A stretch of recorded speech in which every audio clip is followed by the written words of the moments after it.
Hello! Wait. Bop. Bop. Hello! Welcome to the show. I'm your host, Johnny Baghead. Johnny Baghead. Johnny Baghead, as always. And, oh, what is today? Today is a weird day. So, let's find out what's going on. We're going to look in my, my action sack here. It's been a while since we've done an action sack game. We're going to look inside. See what is in the action sack. Here we go.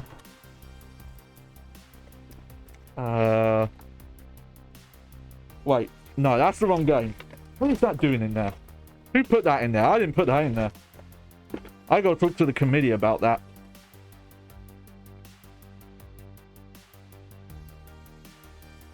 Oh, shit.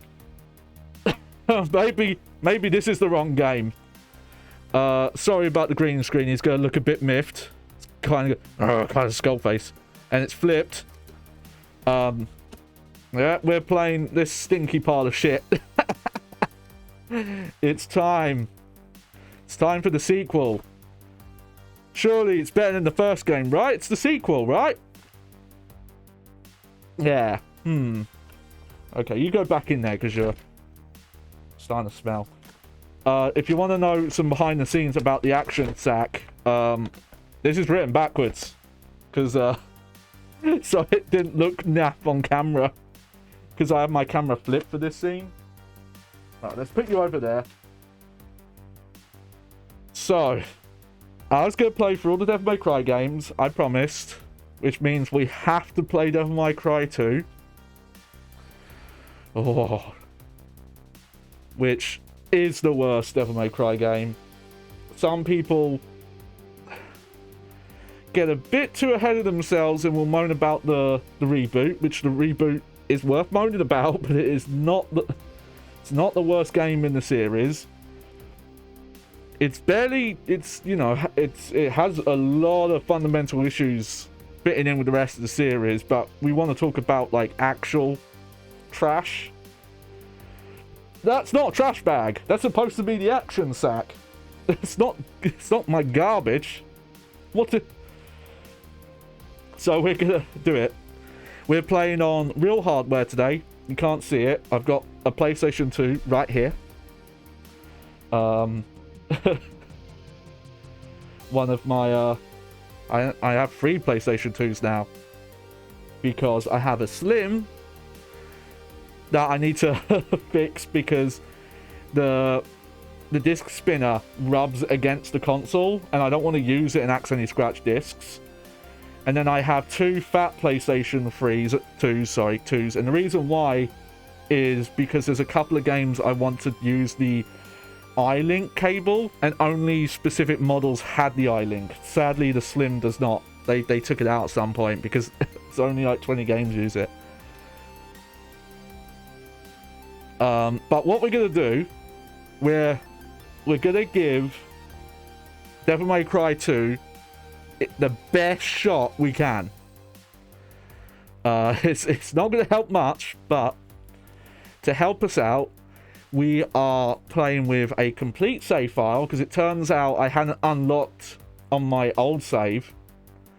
We'll get into that. I do have an original save, but it didn't have exactly what I want. I'd show this PlayStation 2 on camera, but I actually need to clean it a bit on the top. I'll have to take a picture once I've got it exactly how I want it. I have a second room that has my PlayStation 2s in it and the CRTs, but the second CRT needs fixing and an actual thing to sit on. So we'll use a save that has all upgrades, like that's health upgrades, weapon upgrades, stats, like everything like that. All missions, all characters, and all difficulties. And we are going to play on the Dante Must Die difficulty, which is the... This is an objectively true statement. It is the hardest difficulty in the game. It's about the only thing you can say about it. because I just, you know, I just want to see if you put this game on the hardest difficulty, do you actually have to try? Is there more to the game?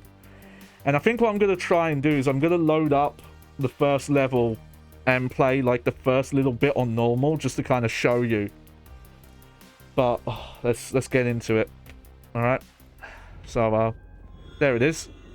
Oh wow, that was good timing. We've got a tracked mode here. So I will warn you, you're going to see some interlacing here. I think because this is a game that runs at 60 FPS, and the way that the interlace signals do 60 FPS, which is to like, it's kind of hard to explain, but an interlace signal, instead of being drawn from top to bottom, it draws like a couple of lines, and then it draws like even lines and then odd lines and intersects them together. But TVs at the time could only display, and okay, interlaced signals can only display 30 images per second, which is not the same as frames per second. The distinction does not really matter, but for this example it does. And the way 60 FPS was done is that the even lines would be the first frame, and then the odd lines would be the second frame. So instead of it being two interlaced signals of the same image, it would like back and forth them like this. But it means that the built-in OBS deinterlacers don't really look very nice because they're made more for 30 FPS. No, I have brought something. I was meaning to buy it for a while, but because of the issues I was having setting up earlier, I've brought an upscaler cable, but that won't be here until like next week. So yeah, so we've got a complete save. The benefit of this save is you get everything here. You've got Devil May Cry 2 Dante. We've got Devil May Cry 1 outfit Dante, though he plays the same as Devil May Cry 2 Dante. We have Diesel, official sponsored Diesel Dante, which according to the developers, like, this just kind of happened because one of the guys who worked on this was friends with the CEO of Diesel. And then we have Trish. We'll talk about the other characters later. But I'm just going to pick Dante first. And I'm just going to show off, that's not the right word. I'm going to put the game on blast, I guess is the best way to put it. We're going to see what this game looks like if you play it on normal mode. Bear in mind, normal mode is not the easiest mode in this game. There is an easy auto mode that I don't believe is unlocked on here. Though I think easy auto doesn't change the game difficulty, it changes the controls. But I'm just gonna, this first bit, we're just gonna skip cutscenes here, and then do like 1 or 2 fights, and then we'll start the playthrough proper. But I've really got to showcase this. While I also confess something, I got the PlayStation 2 a bit late. Compared to most people. The PlayStation 2, I think I got in late 2002, but definitely 2002 era. Definitely not launch year, and I don't think even 2001. I think it was, yeah, late into 2002, maybe later. Devil May Cry 1 had come out already. And, you know, I'd heard, like, decent things, but I wasn't, you know, I wasn't looking online. I was pretty much getting all my gaming info from the official PlayStation 2 magazine UK. And, you know, they had trailers showing, like, oh, this is how cool Devil May Cry 1 is. And then, you know, I heard Devil May Cry 2 was coming out. And I just brought it because it wasn't a demo, and I just assumed, well, it's the sequel. It's going to be better, right? So this is the first Devil May Cry game I played. And I did not realize that it was complete garbage. think when I played it at the time, I just assumed, oh, this is just what... Okay. I could pick up that it wasn't a great game, but I had a lot more patience back then. And, I didn't really have a frame of reference. You know, hadn't played Devil May Cry. And stylish action games weren't a thing. Yeah, I'm going to get through this quick. We'll talk more about the way this looks. Plays, all the things like that. You can see this is a very similar little opening start like Devil May Cry 1 did. To the point I want to say some of these textures might be ripped from it. Alright. First fight, here we go.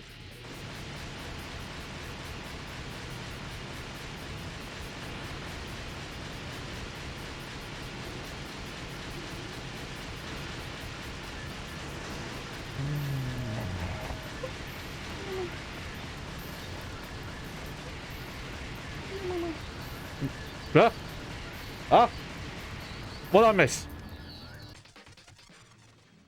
Oh. Shit, sorry. I fell asleep there. I guess I won the encounter. It's having a little bag nap. So yeah. There's a sign of the issues with this game.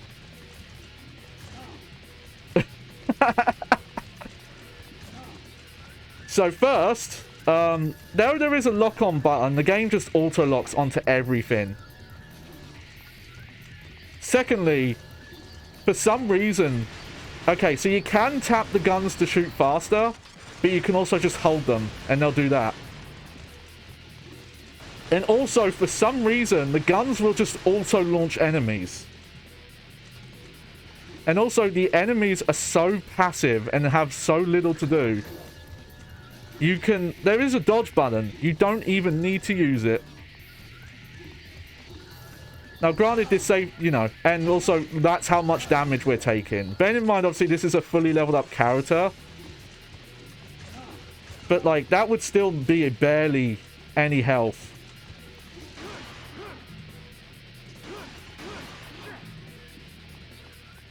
So, that's what normal mode looks like. But we'll get out of that. And the funny thing is this game actually has quite a big moveset. I've actually got a video out that I'm gonna have to refer back to. Though there are issues, like there's 3 melee weapons in this game. They're all swords, they all share the same moveset. The only difference is some of them, I think it's just how fast they move. And I think that's the only difference. But yeah, we're going to do Dante Must Die difficulty here. And we'll see. We'll see if any of it actually gets hard. But, and I think I looked in the manual. They don't explain this. There are like a lot of hidden moves in this game. But... You know, we'll watch this cutscene, and when we're in gameplay, because there'll be a lot of downtime at some point. We'll talk about what happened. Oh, what happened with Devil May Cry 2.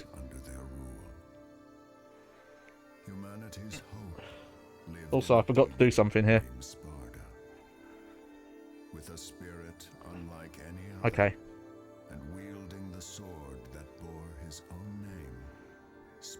There we go. I'm going to do that. And then put that on top. Oh.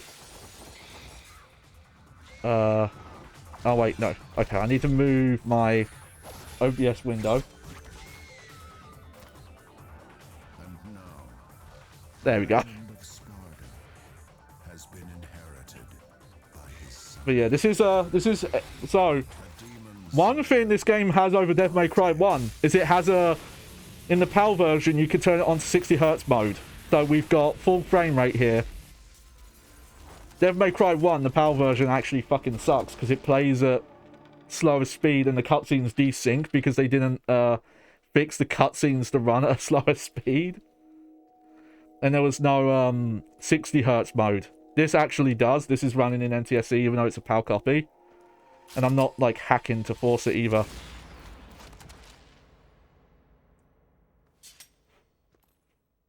There's our Dante, titular hero.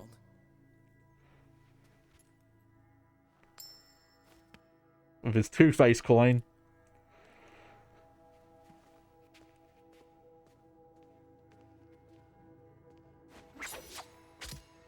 Till next time, son of Sparta. Can you tell? Can you tell she's foreign? She has an accent, can you tell?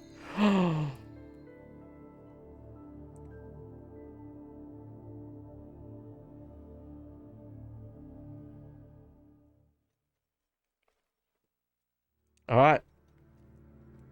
Towards the north, the hunter of dark blood will realize his destiny. This kind of reminds me, the tone of like these screens and the level up screens and stuff like that, and some of the stuff later on, I kind of thought this was a horror game. And Devil May Cry 1 is like, got a slight like horror like tinge to it, but it you know, it's not. And the tone of the story and the action is definitely not. But this game takes itself like very seriously. And Dante in this one is like a broody, depressed motherfucker in this. It's a different actor, for one thing. Because Capcom loves changing actors all the time. So yeah, here we are, back in again. So, though we're playing with a complete save, it's worth noting that this game does not have unlockable moves. You unlock guns. Here they are. Blah, blah, blah. And you unlock the swords, but though, as I mentioned, they all share the same moveset, so I don't know if I'll even swap swords. But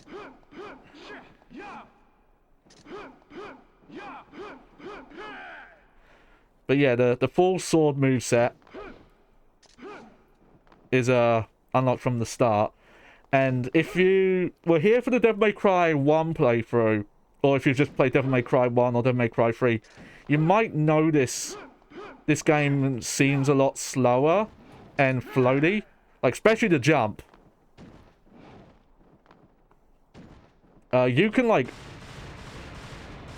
hover in this game. The jump is really weird in the middle of action. Hang on, let's want to... Is that better? No, I think I'm going to move it up. There we go. So the few differences we have is we do have the lock-on button, but it doesn't change your moveset that much. Though there are a few like little weird moves. Oh, randomizer for Dark Souls 3. That's cool. I wonder if a randomizer would be cool for a Devil May Cry game. I guess it would just be random enemies, wouldn't it? So it'd be kind of like a... Instead the surgical name's Kin. Oh, I feel your pain there. I don't really know why I'm doing these. I don't need the orbs, but you still pick up red orbs. They still kind of look like Baylits from Berserk. But, so some of the differences we've got here is you can change guns on the fly. And you can kind of cancel them a bit. But not really.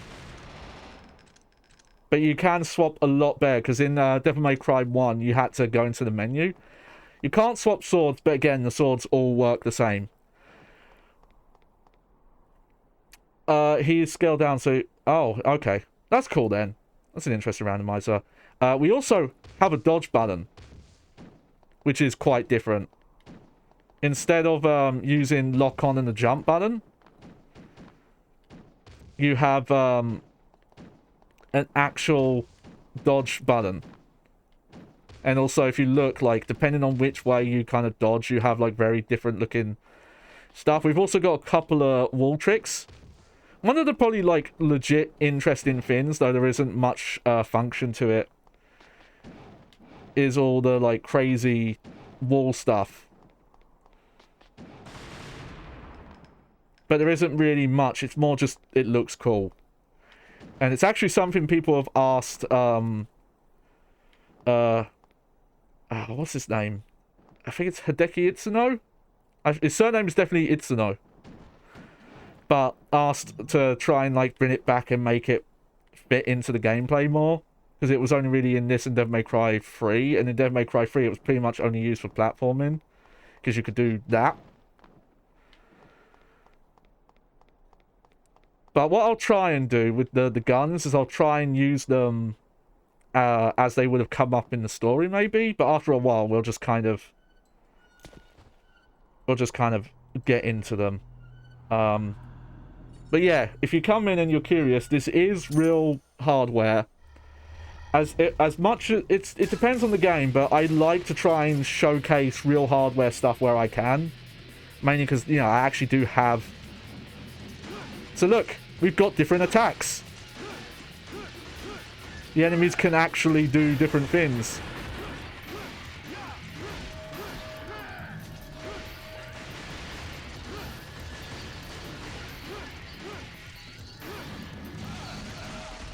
They still barely do any damage, though. And your guns are still stupidly overpowered. So let's talk about this while I try and make this look slightly stylish.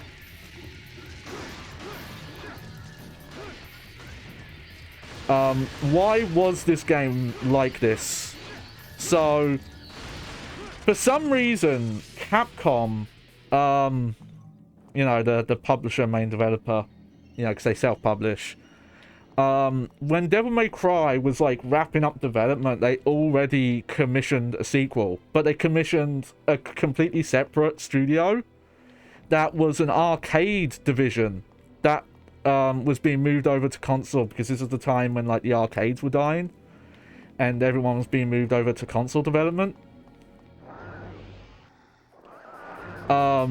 But, you know, so we're talking like people who had never worked on a console game before, people who didn't work on the first game. In fact, Hideki Kamiya, oh no, the other guy's name's not Hideki Itsuno. It is Itsuno though. I always forget his first name. This is one of the other notable problems of this game, is how many of the enemies are just like flying enemies that you can't get to, so you just have to do this. Like, yeah, a lot of fun. Don't worry. Don't worry. If you're lucky, you can get a bit. Also worth noting, a lot of these enemies, I'll show this the next time we get into a fight. You don't even need to fight. They very rarely actually, like, force you into encounters. Here, we'll do some slow walking. But Hideki Kamiya, you know, the guy who directed the first game, you know, made Bayonetta, worked on Resident Evil 2, all stuff like that. He mentioned that one day he found out that they were making a sequel because the one of the leads on this came up to him and was like, "Oh, hey, I need the design doc for Devil May Cry 1." And he's like, "Oh, why do you need that?" It's like, "Oh, because I'm making the sequel." And so Hideki Kamiya's like, "Wait, what? Why aren't I making the sequel?" And I think that's why he, you know, went off to do like Beautiful Joe and all the other stuff and the Clover stuff. I think that was the beginning of the end in terms of his relationship. Because I've got to retime my jaw here. Need to take the bag in the surgery. And a lot of this game, so first off, you had a team that hadn't made a console game before and were really inexperienced. Okay, I've got to mess around with playing this game more like this to kind of get a feel for how this game feels. And it's not... Let's see.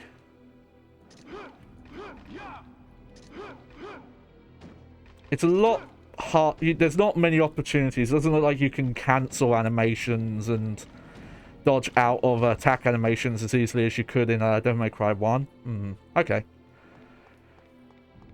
Again, that's another kind of minor thing that adds up to the slugginess of it. That's also a thing. It's like it seems to take you a bit longer to turn around.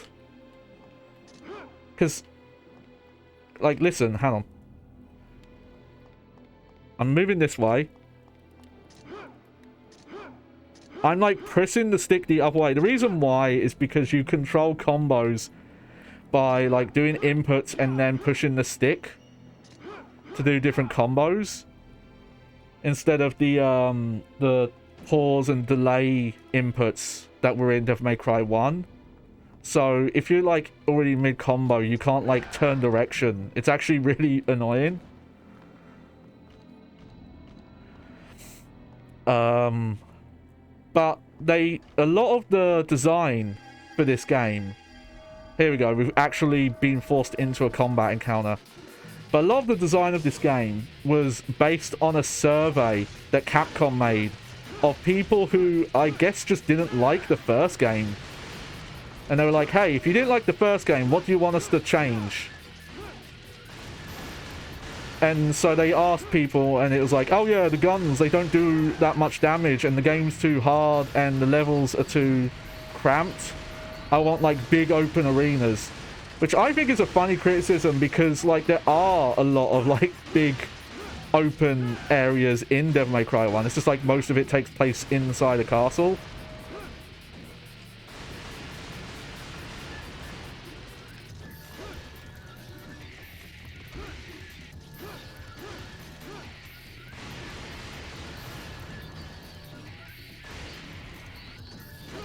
But the floaty shooting is so weird. But I would still argue this is a character action, side action, whichever name you prefer. It is that, even though it's like a terrible one. It does have the trapping still, and we'll get more into that as we go through this. And if you like kind of force the game to play more like Devil May Cry 1, you can get some cool stuff out of it. There we go. Favorite Devil May Cry game? I will think on that. I'll finish talking about some of the development stuff. So yeah, so they were making it based on a survey from people who didn't like the first game, or didn't really get the first game, because if you were like, oh, the handguns weren't strong enough, you really did not understand what Devil May Cry 1 was going for. And development was going so bad that after about like I think it was like 8 to 9 months, Capcom, came in, the like heads of the company came in to see, and were like, oh, this is fucking terrible. Fired the original producer, who I think his producer was director, I forget which, but he's still unknown. No one knows his name. He's not credited in the game. And asked Itsuno, who was like a lead arcade developer. He did stuff like, I think he worked on let me try and remember. I know he worked on Rival Schools, and I think he worked on Power Stone. I want to say he did some Street Fighter stuff as well. Maybe Alpha or Capcom versus SNK. And they put him on to try and like salvage the project, but he only had about 4 to 5 months to finish it. And when he came in, apparently the only thing that was working in engine was the Stinner animation. Like, I guess they had been working on stuff, but the only thing that worked was that. And that was like 9 months into development. Look at that. Okay, so that's one ability we have. Hang on. Yeah, yeah, boys. Yo, it's Fate Salad. Yeah, it's your favorite Baghead streamer, because I don't know how many there are. Oh shit, an enemy actually fucking devil triggered. Here's my devil trigger. There is some cool stuff in this game. We'll talk about it when we get to it. But let's just show off how broken the devil trigger is. Okay, let's...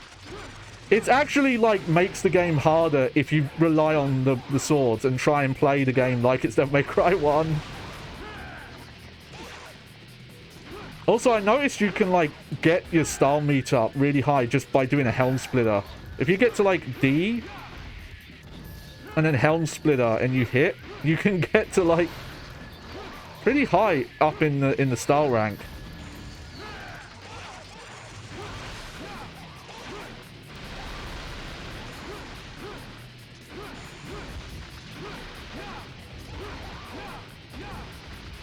Also, I have to look them up again. I think what we'll do is after this level, we'll watch the video.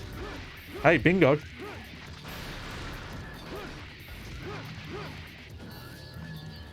But yeah, Itsuno came in, had about 4 to 5 months to kind of salvage the project and make something that would ship. He was like, I can't make the game good, but I'll make something that you can ship, because for some reason, Capcom were insistent that the game had to come out. For some, you know, obviously games were quicker to make back then. We'll play Resident Evil 4 Remake someday. I just don't know when. You know. Because I'm not at the point where I'm buying, like, new games. Plus, you know, if I was to buy, I don't know, like, I don't know if my PC could handle it very well.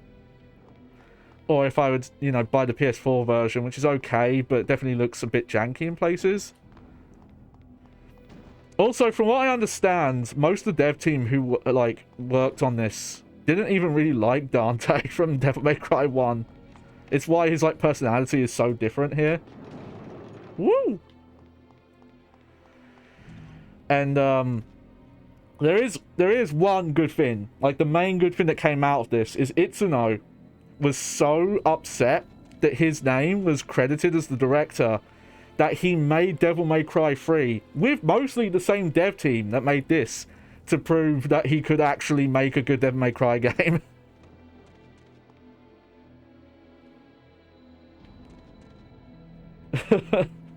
Well, I'll admit, you know, not having money, I kind of have to accept that is a skill issue. But also, you know, why play Resident Evil 4 and you can play this stupid shit? Here's my proof, by the way, of how you can ignore most of the enemies. Like, what the fuck, game? They do some forced encounters, but we just skipped that one. Just like, okay. See, Johnny! It's so dumb. There are some okay music tracks in this, but I don't think any of them are as good as Devil May Cry 1. Why did that blow up? I don't know. And there are some, like, gameplay stuff that was added to this that did build into the future of the series. Man, getting a stylish average in this game high is actually really hard just because enemies are so weak. Even, like, we're playing on the hardest difficulty level. The hardest difficulty level in Devil May Cry 1, even if you're, like, fully leveled up, you'll still die in, like, a couple of hits.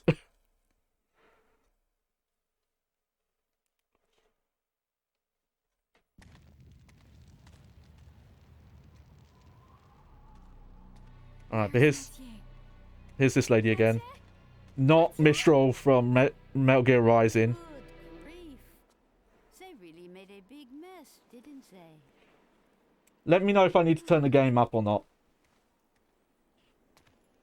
It sure took him a while to, you know, I think I will actually. Oh, you have arrived, There we go. son of I Sparta. think that's good. Yeah. We'll leave that there. You knew him? Oh, yes. We are the guardians of this land, Vidumali. Our clan once fought against the demons with Sparta, son of Sparta. The people who would go, damn, I remember this game, it had the best graphics. Some of this game was intended to push the graphics, and I think there are some, like, better textures and models, but I think this game looks worse, like, visually than Devil May Cry 1. Oh, can you tell this lady's French? Oh, the president. Please deal with Arius. I know someone who's French. They don't sound like this. Oh, he's Two-Face. Looks like it's your lucky day. Hey, it's Trish. Where's Trish? Wonderful. Where's Trish? Very pleased. It leads to Just there's no explanation. She's just not here.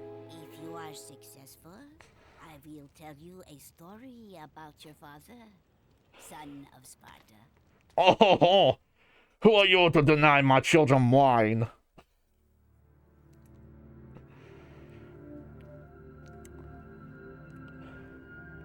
All right.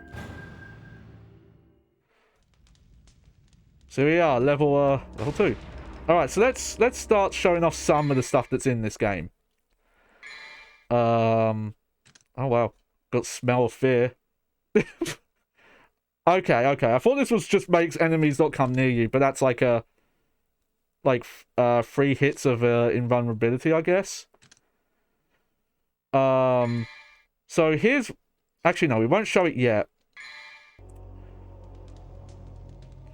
Since you know someone else that's French, do they eat croissant? I don't know, but I do. I love a good croissant. Croissant. But okay, let's try and show some stuff off. So the way the combos work in this game. So you have just hang on, let me get away from that because he's gonna target it. There we go. You have just your tap. This is me just tapping neutral, and it's not based on timing. In fact, if you tap too slow, like there, see, it'll just reset. And the way it works is you hold a direction. So if I'm holding a direction, I do this combo instead, where it's like, oh, get on camera, Dante, where you kind of do horizontal slashes. And then if you like start holding an input mid combo, you do like different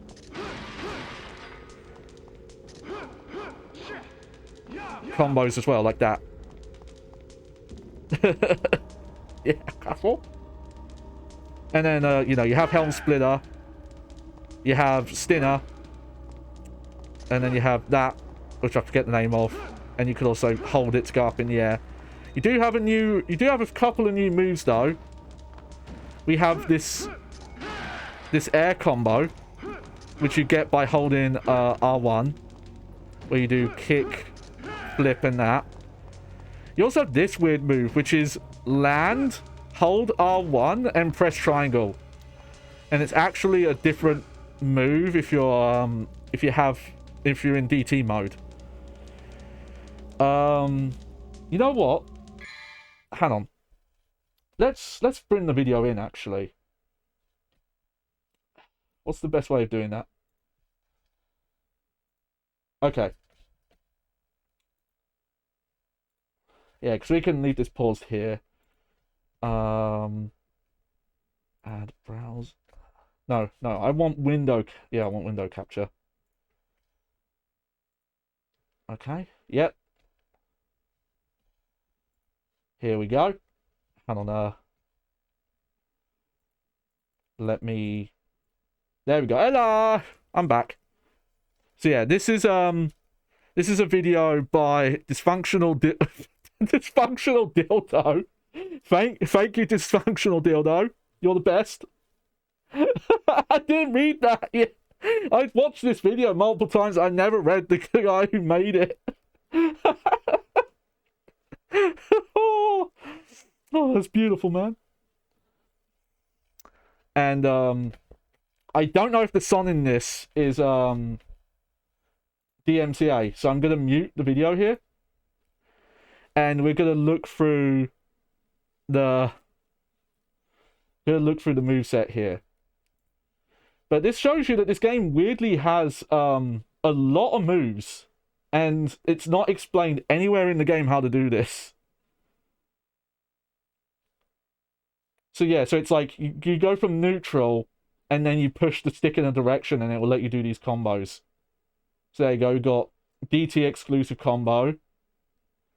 There you go. That's how you do a million stab. So million stab is still in the game, but it's a DT only combo. That's a weird one. There's Stinner. High time. That was it. Yeah, this weird move, the shoulder tackle, and then there's a leg sweep version.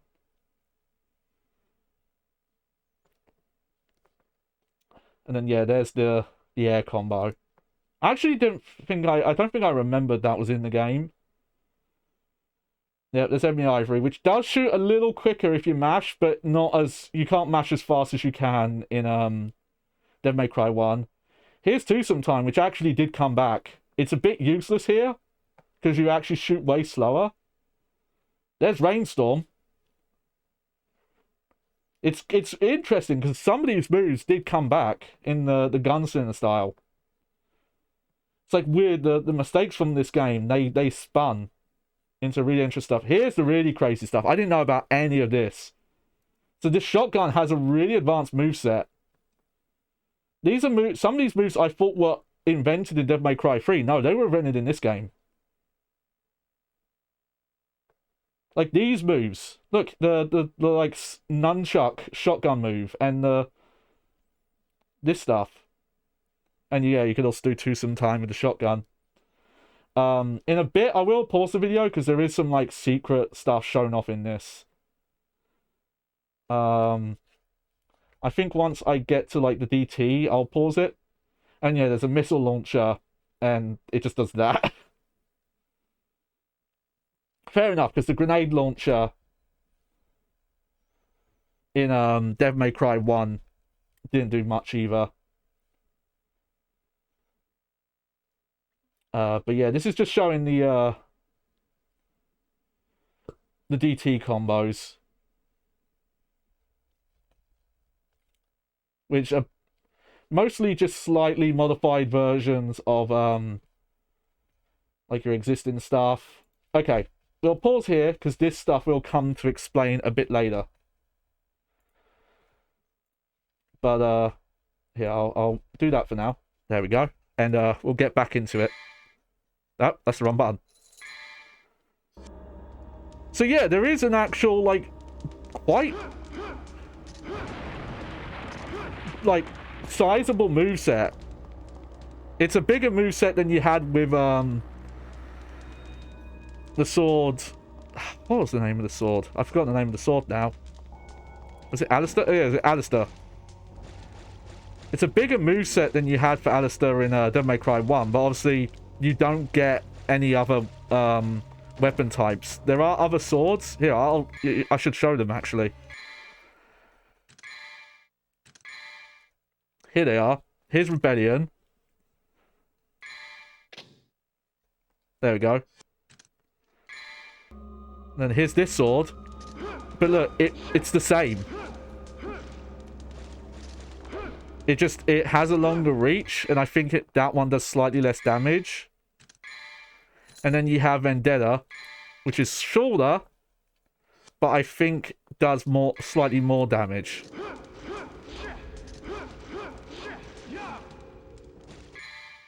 But that's it. And you can level up their like damage amount separately. We'll just stick with Rebellion though, because there's no point swapping.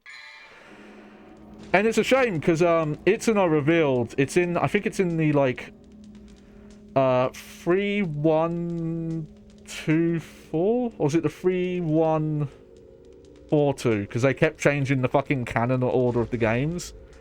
But it's this art book you can get that went into a lot of the behind the scenes, and they mentioned how they did plan to have different weapon types, including the chains, the motorbike. If you've played or know anything about Devil May Cry 5, oh look at that! Look, an enemy actually hit us.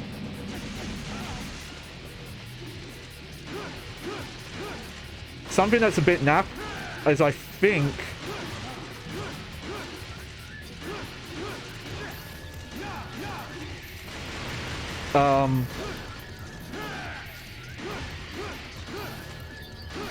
look at that! Showtime! We actually got to S, see? There actually is like some combo building stuff. I don't know if doing any of the wall stuff builds your star meter though. I think it's just like a way to get, if you do it at the right angle.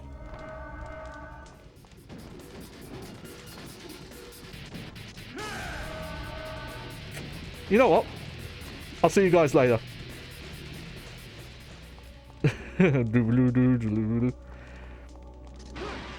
Like, the music in Devil May Cry 1 is very of the time. It's that kind of stuff. But the music in this is... There's like 1 or 2 tracks that are okay, but most of them are just... feel like they would be in like a made-for-TV kind of like goth fantasy Matrix knockoff. Oh yeah, check out these enemies. I was literally just holding shoot there. That's how brain dead the gunplay stuff is in this game. I don't know what happened. It seemed like the people they surveyed were the ones who wanted a game where you mainly shot. Despite the fact that that ends up being like really boring. Because it's a 3D action game.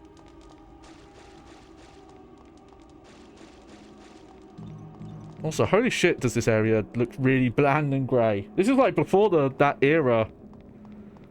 Devil May Cry 1 is also like a more colourful game as well.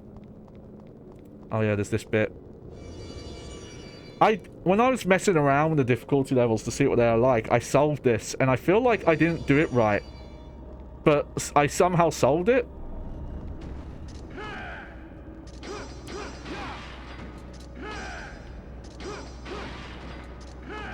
Because I thought it was like, oh yeah, you have to break them all before they disappear.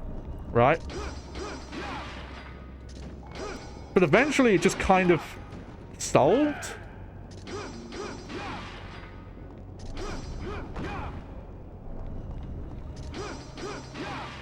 Oh, you know what? You just have to do it enough times that those flames in the background turn blue. I thought it was like, oh no, you have to be quick enough to destroy all 4 before they disappear. No.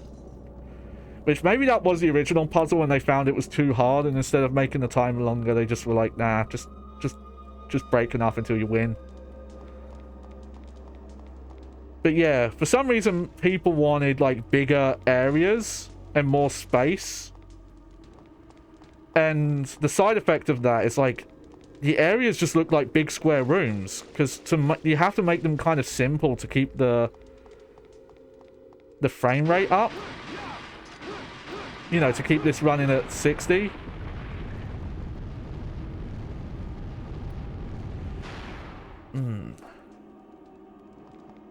Also, I think it was Doom. You asked me about what my favorite Devil May Cry game is. I knew there were enemies somewhere. But, only the stone statue knows the exit of the room. Oh, here we go. Oh, yeah, it's these guys again.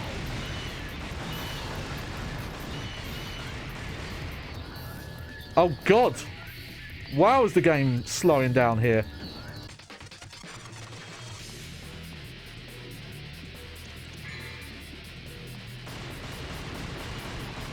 Wow, I didn't know. So that's a problem as well. That might be a PAL specific... Well, it shouldn't be, because I'm running this in NTSC mode. I did not know this game had slowdown issues. I did not remember that.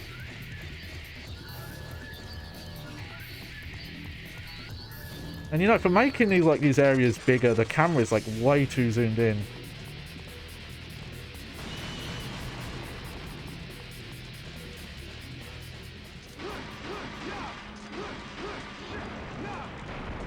We do have a map though if I need it.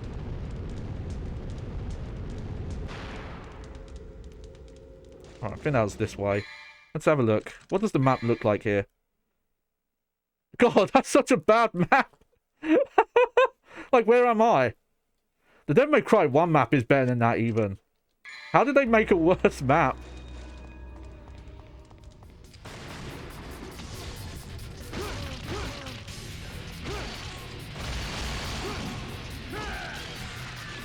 I want to remind you, we're on the hardest difficulty mode here.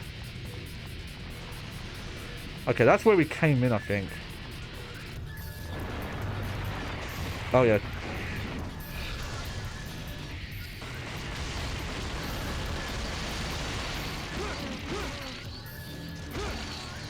And that's, like, the amount of health that the enemies have. Also, man, the stinner range is also, like, kind of shitty.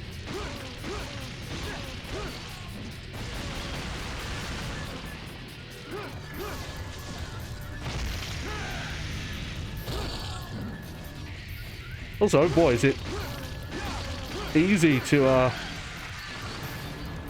knock enemies out of their attack animations in this.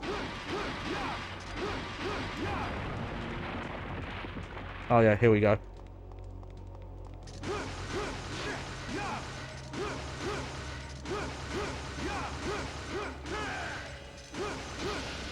There we go. Very typical, Devil May Cry stuff. Alright,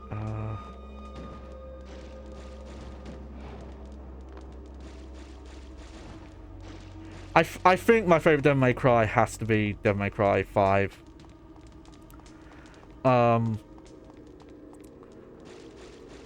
Just it's like it is just a full celebration of like everything that made the series good, turned up to 11. Like, it's not a perfect game, and I still think there should be you know, people inside of Capcom that want to outdo Devil May Cry 5. But just, you know, all the characters, how distinct they are, having their own bosses, or the amount of combat freedom, and just the story and everything, and everyone it brought back, especially obviously with the you know, they did DLC to give you an extra character as well. Devil May Cry 3 is, I think before 5 came out, I acknowledged it was the best one, but it's also the one that fucks with my chronic pain in my right arm the most. Also, that's bullshit. You can't hit... Oh.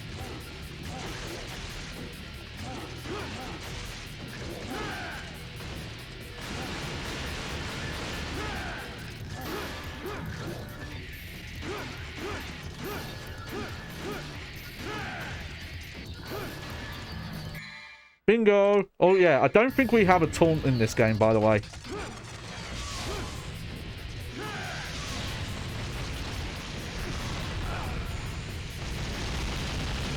Let's just...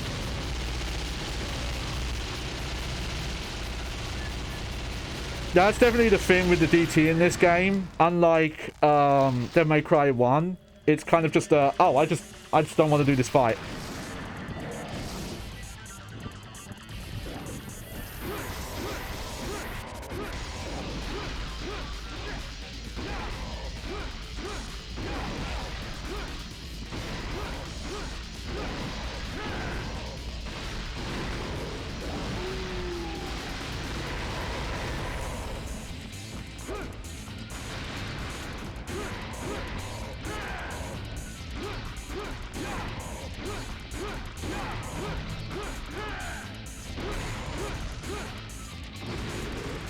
Okay, that is cool.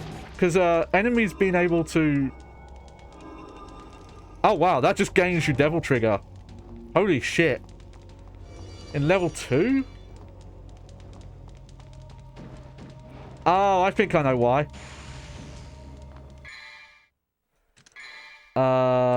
Okay, so this is one of the new things here. Is...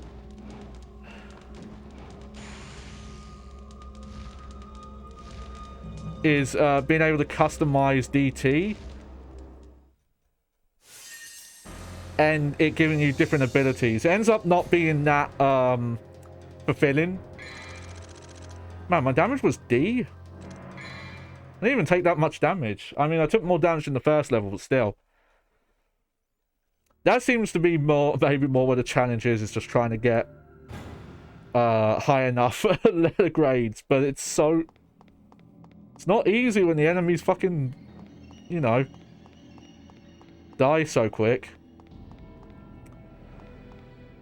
But yeah, you can really see just like how simple the levels are here.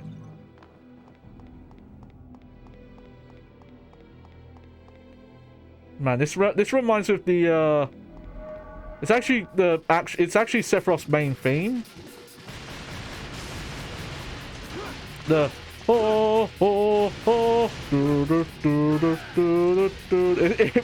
that song really sounded like that one. Oh yeah, look at that. The floatiness in the jumping is, I don't know what they were thinking. I love you can use the guns to just interrupt like every hit. Oh, look at that, we're actually getting hit. The problem is you actually can't cancel into dodges. It's really weird. It actually does make the game harder, but you take so little damage it doesn't matter. Though I'm so used to dodging with the jump button that I distinctively just kind of go for that. But yeah, if you actually want to get a high combo letter grade, you have to like purposefully avoid using guns.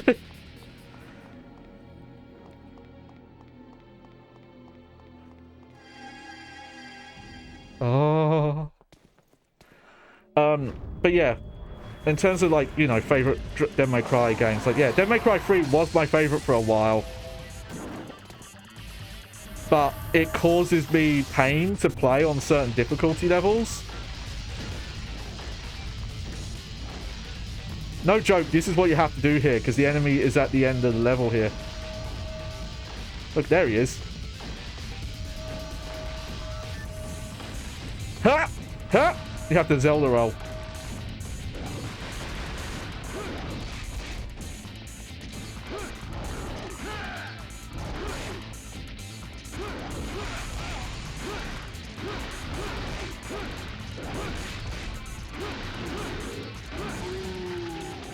There we go. I might mess with the what I have equipped amulet wise for the Devil Trigger, because I think I have the one that does the most damage. Yeah, even this like texture quality I think looks really rough for the time.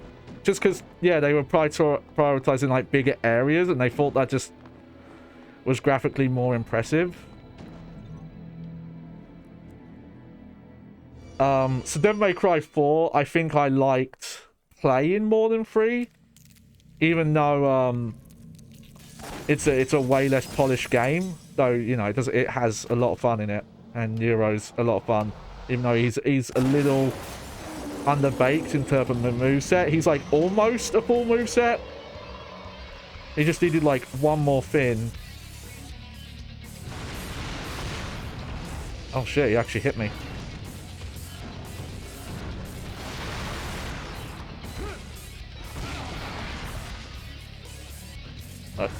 Oh god, that get up animation.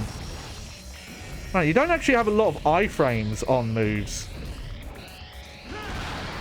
Oh yeah, you know what? I remember this actually. The game is only hard if you like play it like Devil May Cry 1. If you just do this, it's easy as shit.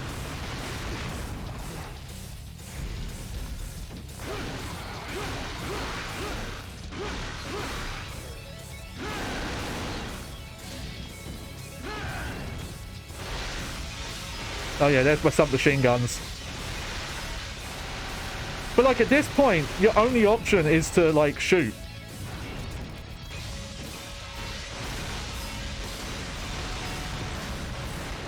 Also, I remember this about this boss. I think... Oh, okay, no. That must be on different difficulty levels then. Okay, yeah, so this mode does actually make it challenging. But half the reason this game has challenge issues is because you can't cancel into dodges. They probably just never got around to programming it in.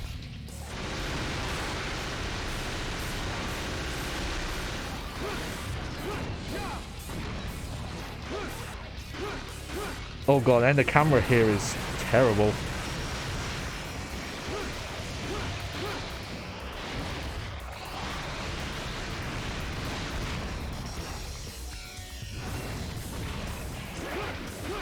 Also, I do remember this being kind of an issue with this game. It's just they give the bosses, like, way too much health.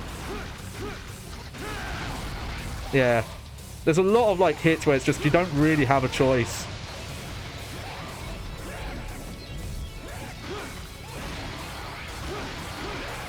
I think maybe I just gotta mash the dodge more.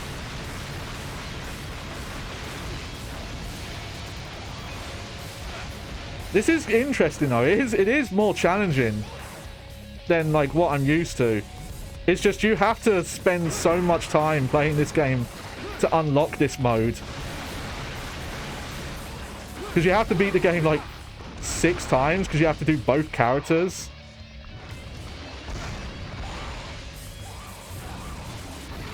But that get up animation is so bad. Like they made it really long and you can get hit out of it.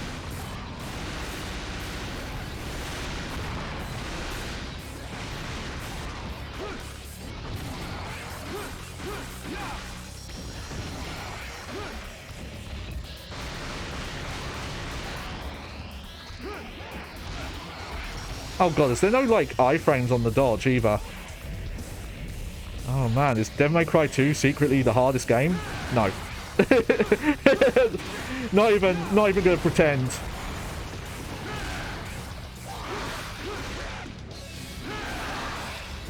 Oh, interesting. So if you like undo mid combo. Oh shit, we broke his arms off. Oh my god, he's got an arm off. Okay, I think you can get up quicker if you like just mash the dodge button while you're getting knocked over. Which is interesting, because that's actually a move that was added to like Devil May Cry 4, I think, to the Trickster style. There we go. Wait, where did that come from? Someone just threw an item at me.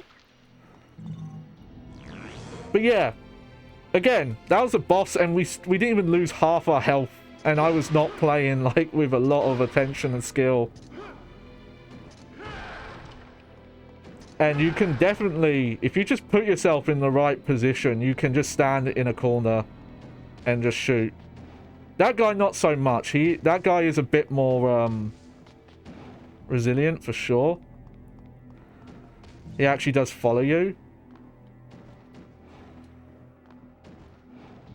You know, I could definitely see there. So there actually are hidden orb locations in this game. And I think your orb count does affect your N rank. But whatever, we're not too fussed about that. My favorite stylish action in general though, and it is a bit of bias because it's definitely not the best one. Wait, hang on, where am I supposed to be going? A key to unlock a huge gate blocking a passage from the station to the harbour. Okay. The harbour. Is that not this door? No, okay.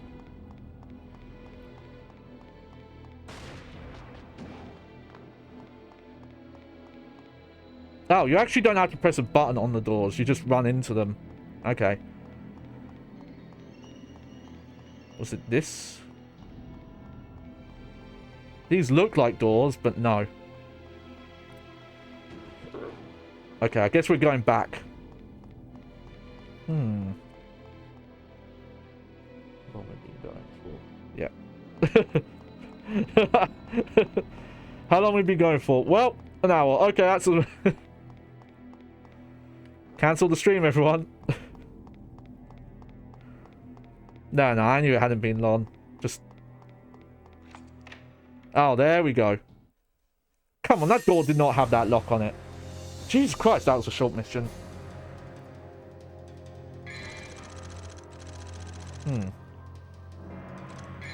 Okay, yeah.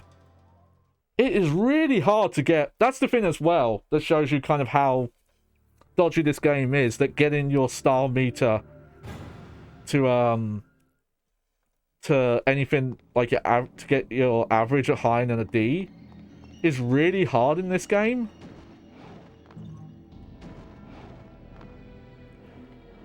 There we go. See, we've got some hidden orbs.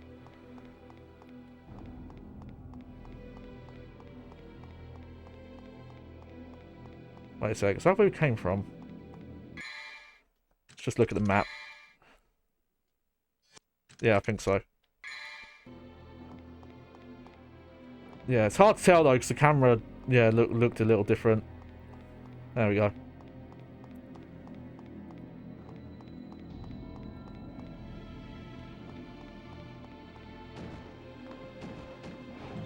Oh, there we go. Just a hidden little orb there. Oh, just a little orb. Just a little orb. Hang on. Ugh.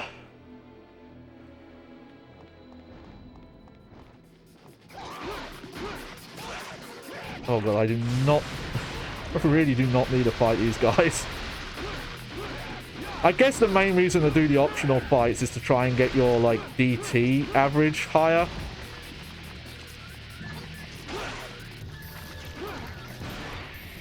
Hell yeah. I wonder if you do get good TT for, using the, like, shotgun combos.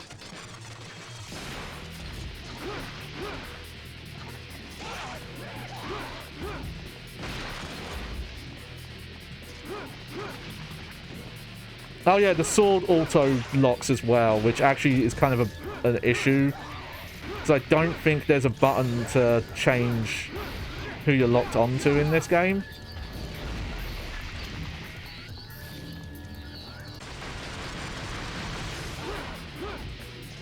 It's funny to me that the guns, even on this difficulty level, still auto-launch enemies and stun lock them. I thought that maybe for like the hard mode they would have turned that off, but nope.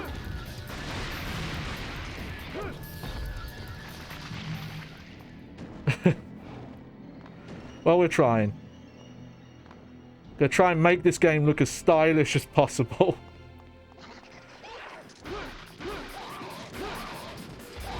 So I want to mention, you know, I want to cover a lot of these games and kind of talk about like what stylish action like even means as a genre and why having like the subgenre matters.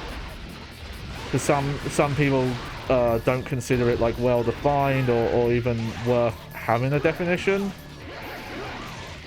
But you know, there are distinctions to make between a game like this and say, you know, like the God of War series. Let's just...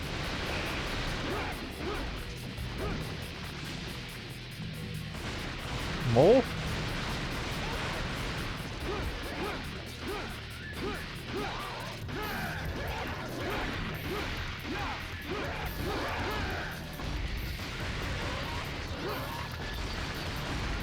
That's the thing, this is Dante Must Die difficulty, but I don't think the enemies have more health.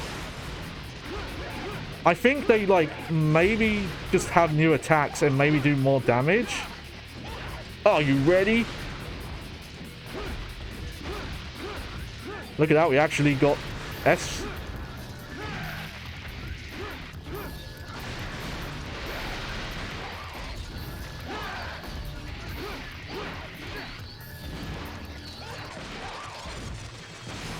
I noticed as well, the shotgun, like, really knocks away enemies here.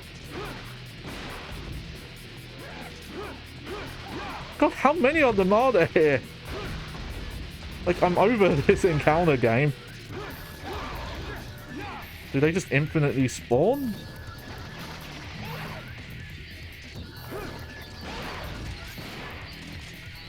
Okay, no, they don't. Where are we supposed to go, though? Have I gone the wrong way?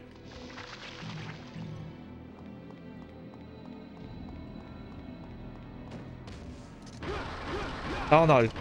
Okay. God, that was really hard to see. I forgot how, like, dark this game is, color palette wise. I wonder if that's like a performance thing, because they wanted to make the levels, like, really big. Also, geez, camera. It's almost walking off screen there. That's probably why there's so much fog here as well.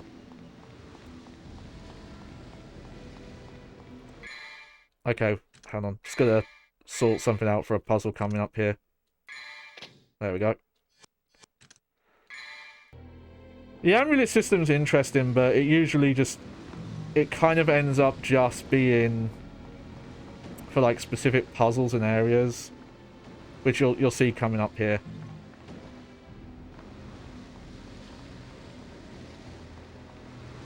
Yeah, I did not remember just how, like, brown and grey this game was.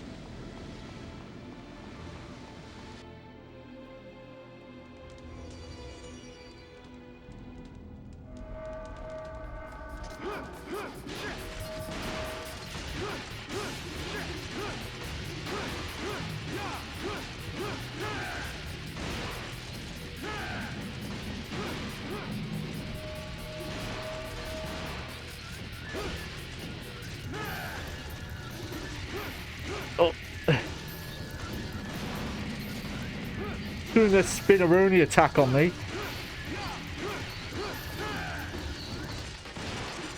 Maybe these guys have a bit more health. They do devil trigger though. That just straight up does. I don't think that ever happens on the normal difficulty. Also, you don't see a lot of like enemy combos. At least we haven't so far, which is interesting because normally Devil May Cry, I think even Devil May Cry 1 does it, that playing on hard mode is supposed to give you like different enemy encounters. It's not just the same enemies but harder. Like the like late game enemies are supposed to start showing up in earlier rooms. And I'm pretty sure Devil May Cry 1 does that.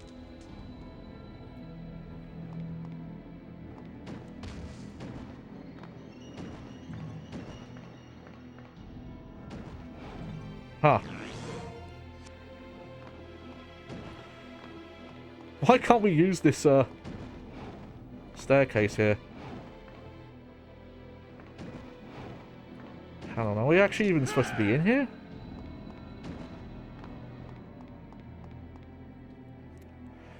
Okay.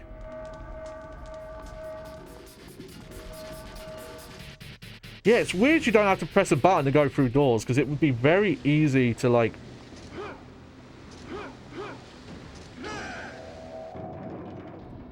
Oh yeah, here we go. So yeah, this is the puzzle here. It's timed. Oh, but it's very easy to get caught on stuff doing this.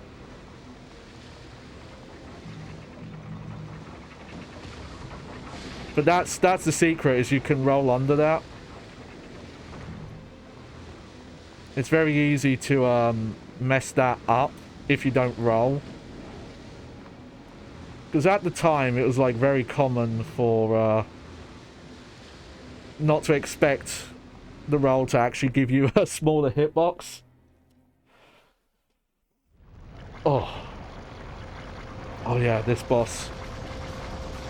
That monkey boss actually like had something going for it. This one is just nothing. It's just a fucking bunch of tentacles.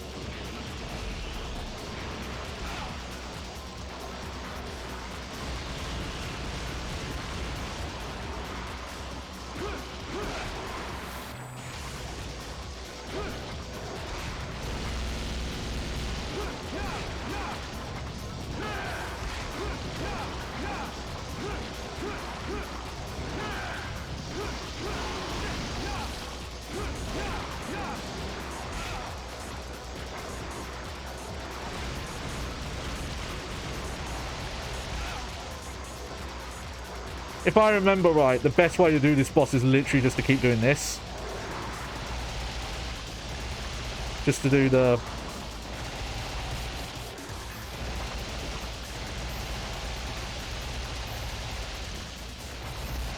Because yeah, if you get like far away enough, it doesn't even seem to be able to hit you. It's very weird. Okay. I actually did not think that was going to hit me because it was moving like so slow.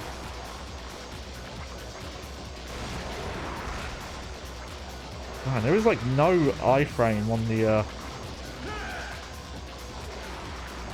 Actually, is there any point attacking the tentacles?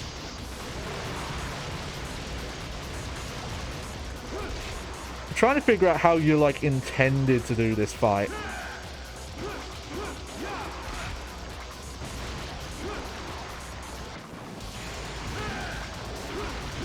God, and look how much health it has. I think even on normal mode, this guy has way too much health.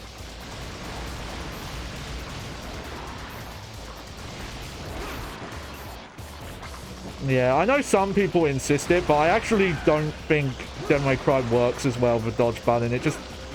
having to take your, like, finger away from, like, the main buttons. Oh, okay, you can kill the tentacles. Because I just got orbs for it.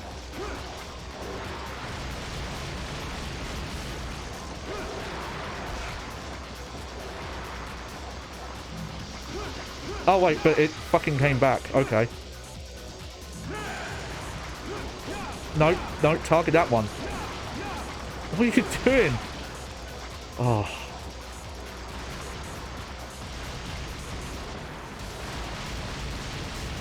Yeah, I remember this boss being annoying. Like, not hard annoying, just annoying.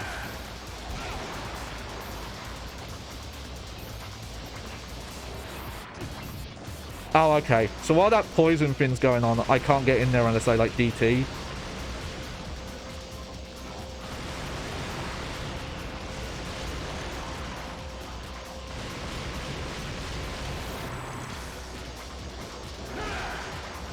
What? That hit? Oh, okay.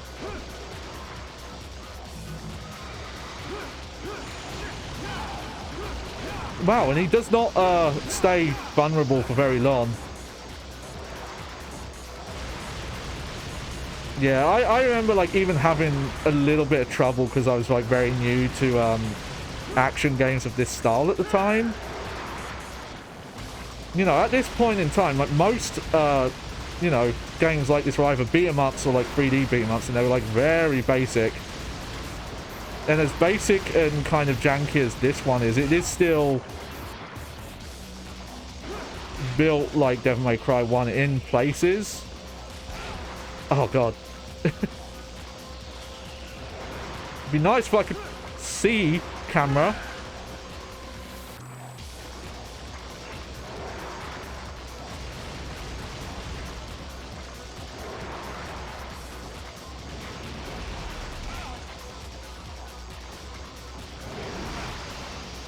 Okay, no. Missile is not the thing to use here.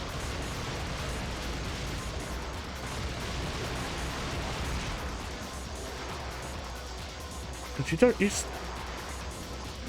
You take damage from, like, so much in this game.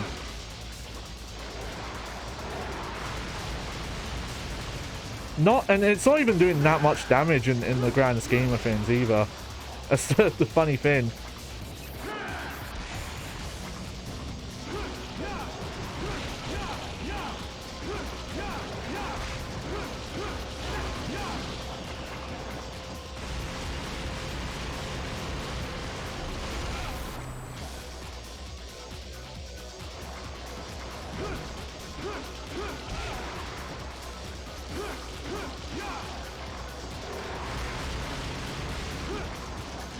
Yeah, man.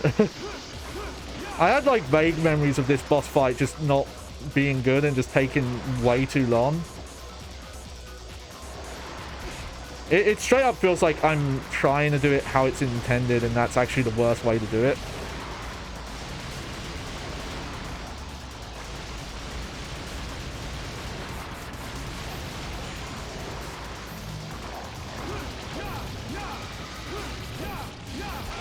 Wow, and the tentacles actually come back, like, way too quick. And I think that was the same on the other difficulty levels as well.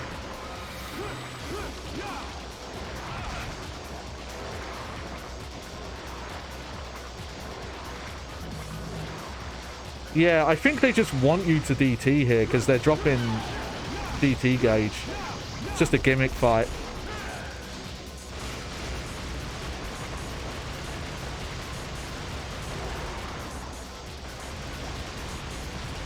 And yeah, because you can't control what you're locked onto. If you try and aim for the, you know, the thing in the back. What the fuck? Might actually die. We'll just use an item if I'm about to die.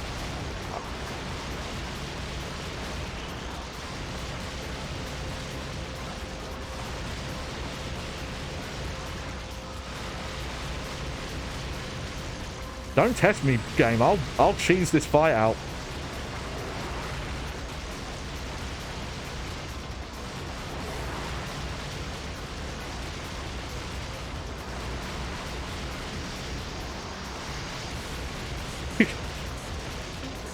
And man, and the music is just weird, like, techno noise. I can't even, like, discern a melody or anything. And the camera is so ass. Let's just... Oh, so close. Okay. Okay, if I hold the lock-on button, I can keep firing at the back bin. And just... There we go. Yeah, God, that boss is the worst. For how much the game is built around, like, bigger rooms and shit like that, it's the tiniest room for... That's also a thing you'll notice. We've seen a few of them, but there aren't many bosses in this game that can move around. A lot of them... Where is that? Why can't I get that? Oh, well, never mind then. Oh, they're static. They don't do anything. And we'll see that coming up. Oh yeah, look at the cool Dante guy. He does his bike stuff. Again, it's crazy that... Crazy! They were actually considering making a motorbike a weapon in this game. Wow, we got an S on orbs? Wasn't even, like, trying. Yeah, so that boss... Even when this game is hard, it's not hard. It's really hard to explain. Close to your eyes, but far off in your mind, the hunter must learn to the value of options. What? The hunter must learn to the value of options. What does that mean? You want to try that again? Huh? Also, I guess we're here now. Also, yeah, you can't examine stuff anymore, so you don't get the, you know, like, Resident Evil style text examinations.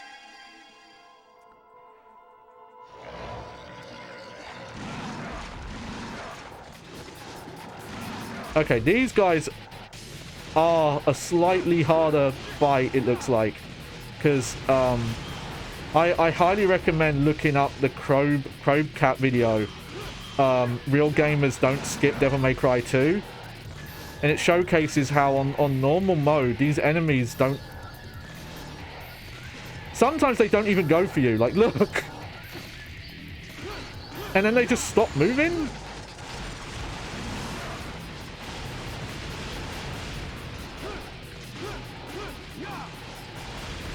They've actually DT'd though, so they actually are a little bit of a threat now.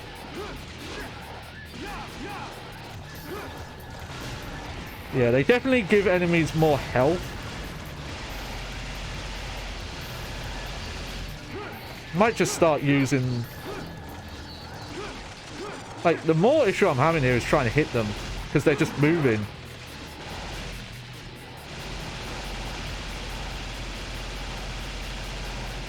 Like, I don't want to, but it feels like at times the game just wants you to... This is how they want you to do encounters. It's just hold down the shoot button.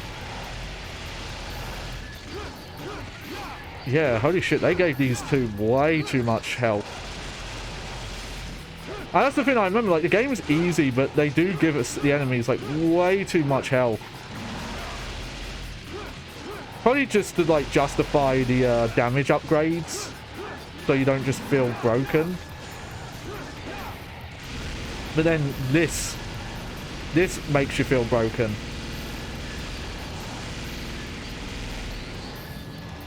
The DT like guns are so broken in this.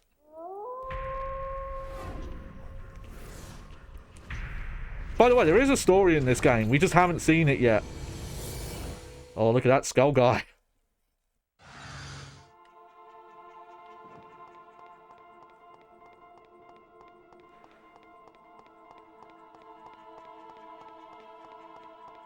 Also, yeah, here's one of these big stupid areas. Oh, is this what I think it is? Okay, not yet.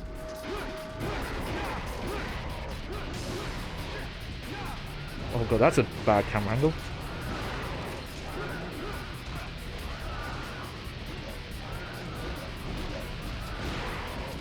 Oh, okay, so you actually do gain style points for dodging at like the last second, I think.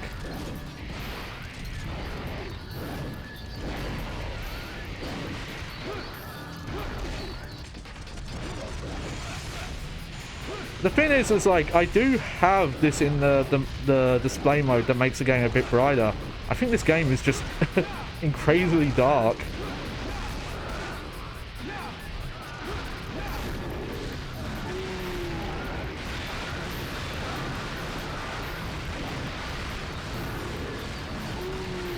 Alright, gotta take care of these stupid flying enemies we can't even hit with the sword.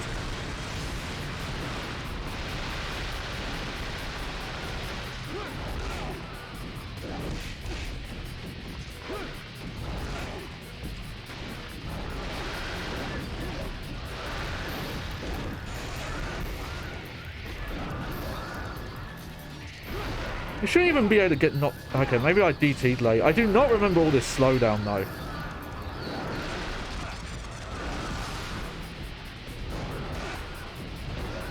Okay, so this mode does actually start to get a bit hard. Oh god, and now they've DT'd as well.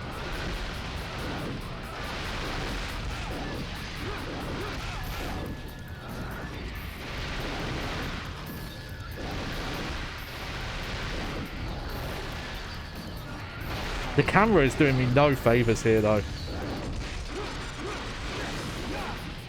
So basically, when enemies DT, they get the same kind of properties you do when you do the Devil Trigger, which is that they no longer flinch from hits, and I think they just gain like more attack. I might be wrong about that, but they definitely stop flinching. Wow, yeah, these enemies actually do put up a bit of a challenge on this mode.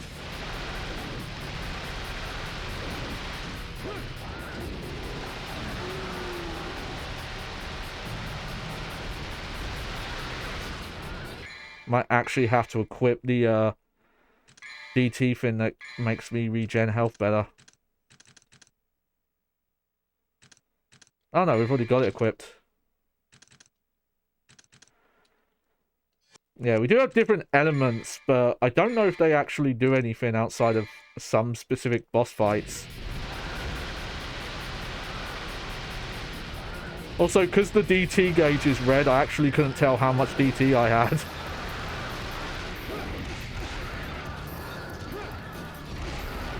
Yeah, man, there's like no iframes on the dodge.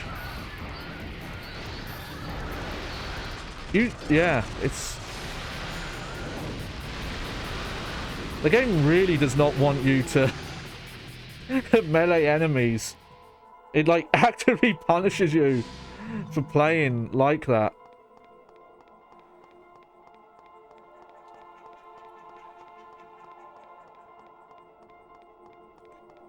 But yeah, like, fixed camera angles are fine. I definitely think the Devil May Cry series probably did not need to keep them.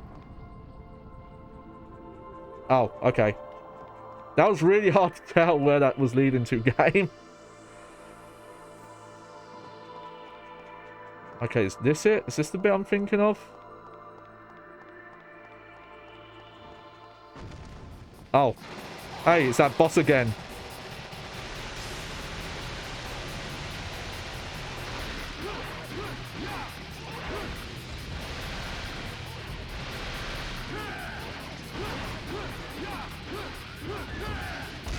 And you know what? I think even on normal mode, this is the same.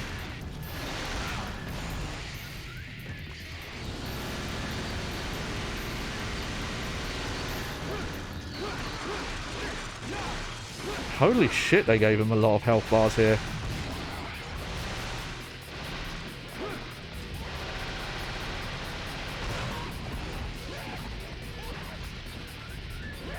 You know what?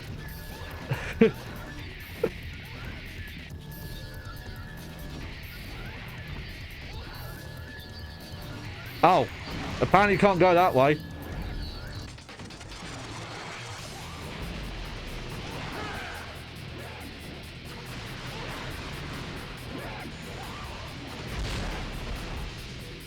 Okay, so that's how they make this mode hard, is they just give the enemies, like, fuck off levels of health bars. Okay, I actually dodged there, so I don't know what happened. Also, it looks like enemies can attack from off-screen, which is like a faux pas for this genre. So that's good. Okay, I guess you do have to... Oh no, you can skip it, okay. You can skip so much of this game. Here it is. Oh boy.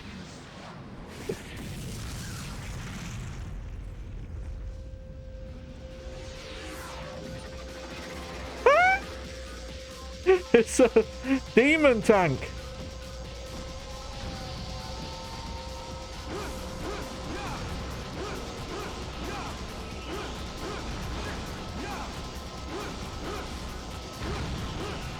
Wow, so tough.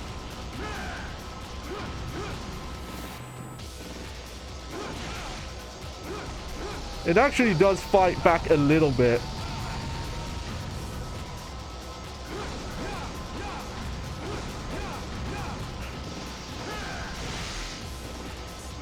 These are not boss enemies, by the way, and they still have like this amount of health.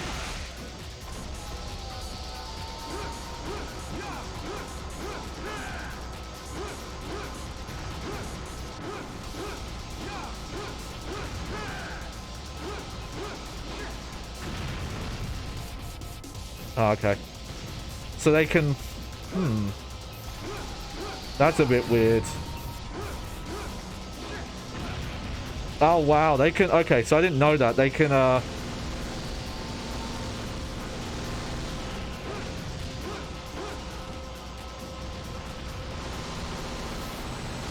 They can actually, like, target through each other. Oh my god, that's fucking cheap.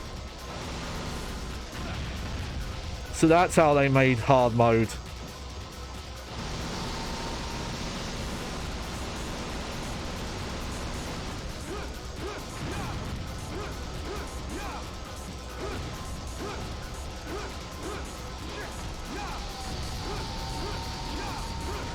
I'm pretty sure some of these attacks, like that flame attack there, you don't even see on normal mode. So it's cool that they kept that kind of thing going.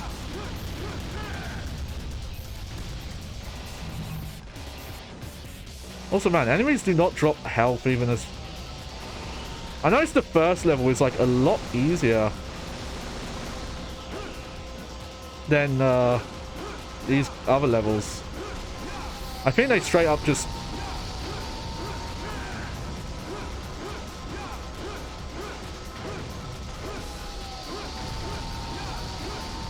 like, make the first level easier. Also, like, why is the star meter taking so long to...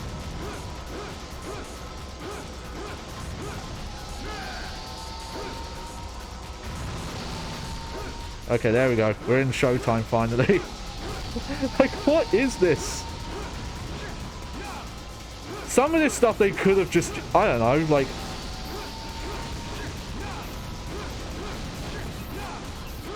You could have cut the the health bars.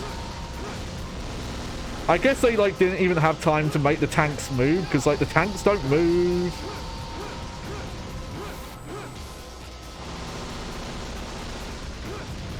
There we go.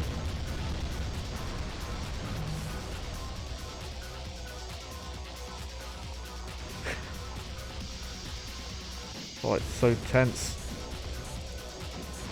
You actually do move faster if you do the, like, Zelda roll.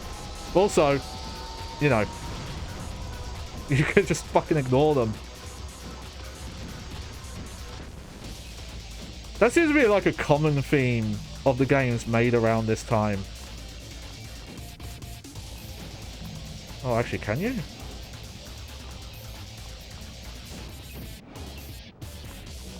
Because, it reminds...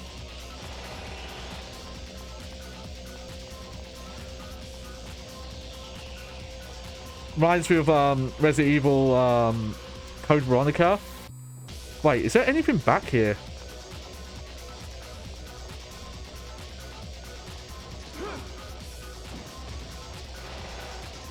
Maybe this was like where you picked up blue fragments for the health upgrades.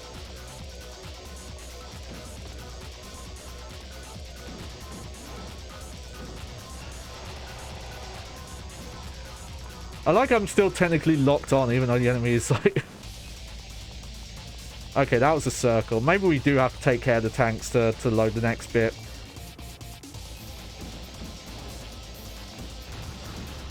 Well, strap in, lads and ladies and those in between.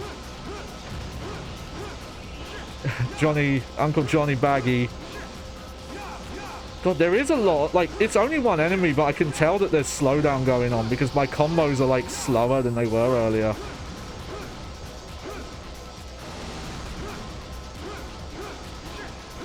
I noticed, like, DT, your style gauge actually builds better if you just do, like, high time and stinners instead of relying on the combos. The combos actually don't put your style meter up that much, which is not how the style meter is supposed to work. It's supposed to be based on, like, move variety.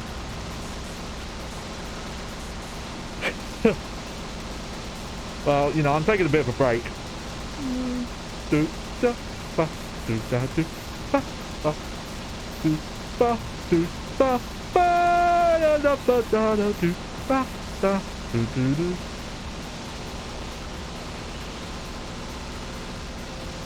Okay, no, that's going to take too long.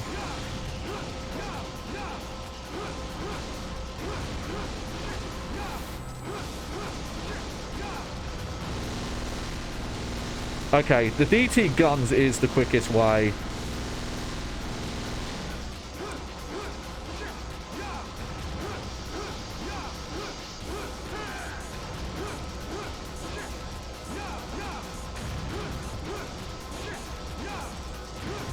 There we go. So loud as well. Oh, okay, maybe we didn't have to take care of that. It's also very unclear where you're supposed to go a lot of the time. And that helps, doesn't help me. Doesn't even tell you where you are.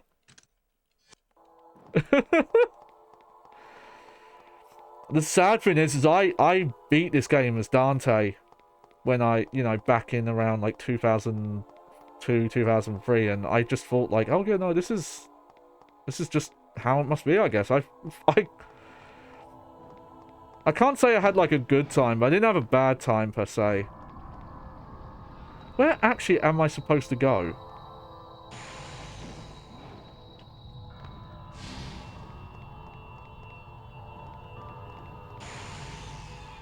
Like, for real? Where am I supposed to go?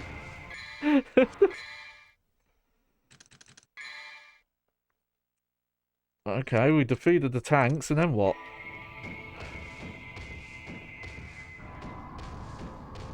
Is it down here? In the parking lot? Nope.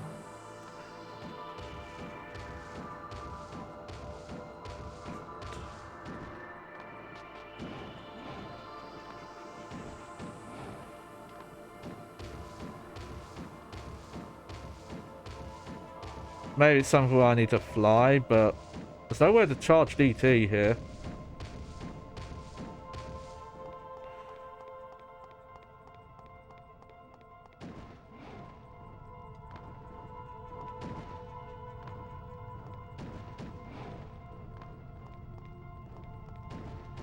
I'm legit confused now. Like, where I'm supposed to be going.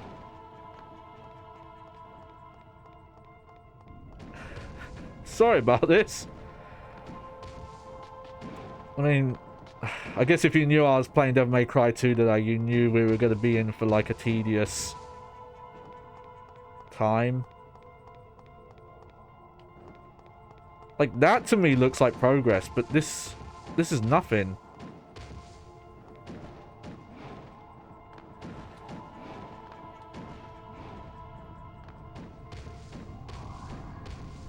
That's where we came from. Is it just forward here? Like, yeah, Oh! Are you fucking kidding me, game? Well, if you thought infested tanks were bad enough, it's the infested chopper.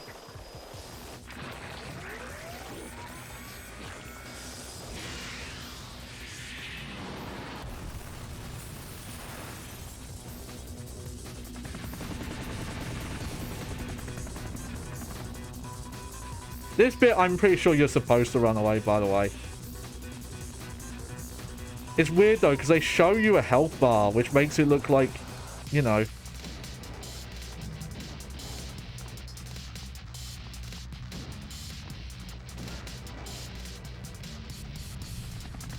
Oh. Don't know what happened, but... Guess it's just red in here now.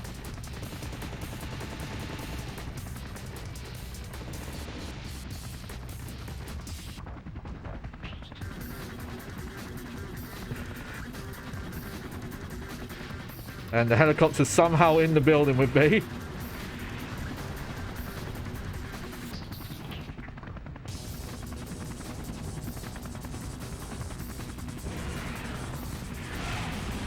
Oh, thank you, game.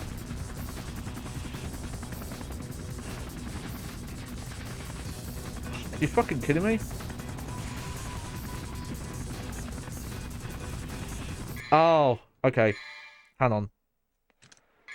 I forgot. This is the way you cheese this. There we go.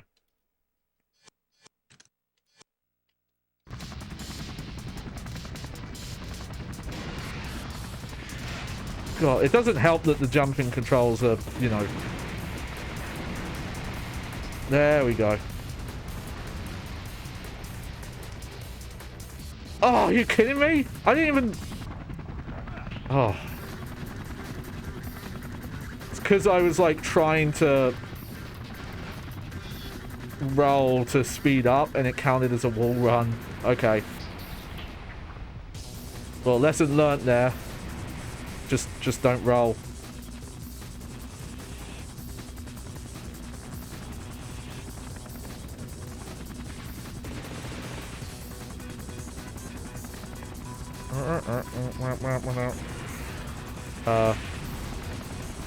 Okay, where am I supposed to... Oh man, the depth perception there was not easy. There we go.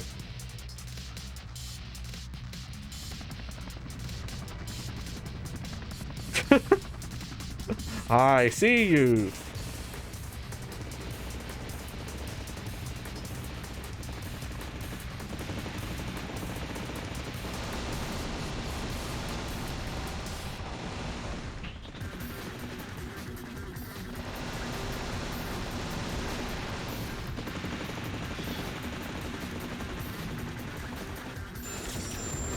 I don't know what happens if you try and fight the helicopter there, but this is what you're supposed to do, is just run away for a while.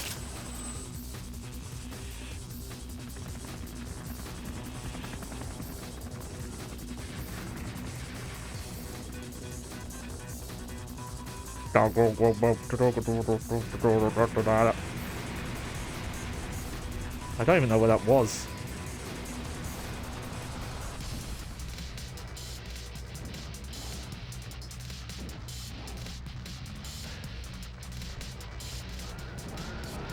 Oh, thanks, game.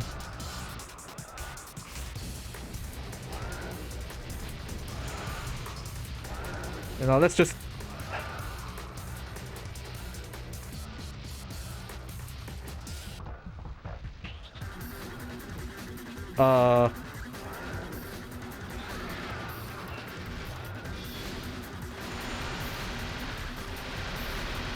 You know, just to make my life easier.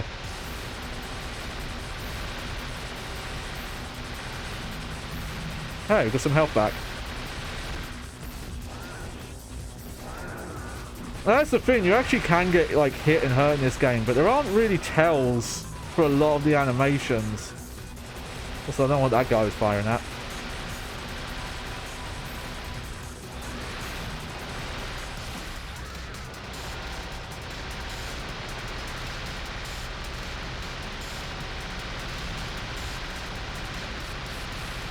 And again, like, if you want to get good style rank, you have to do sword combos, but there's no way to sword combo the flying enemies, so...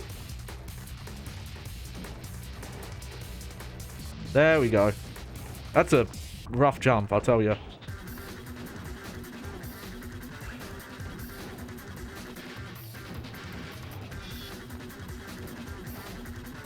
A lot of help you are, camera.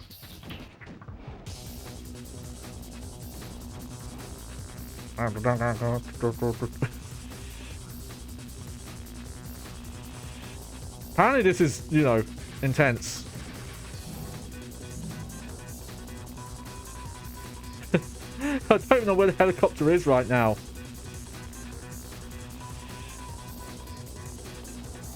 I guess it's supposed to be intense because those enemies were supposed to be chasing you, and I just decided to kill them early.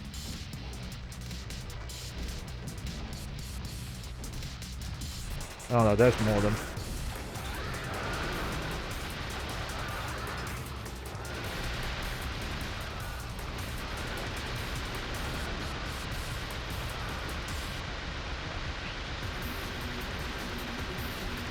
Look at all the feathers. Yeah, I did not remember this game had slowdown issues. I think if you played the HD version, you would not notice these. Also, I'm surprised I've stun locked this thing because... Oh, there it goes. Caught onto my trick.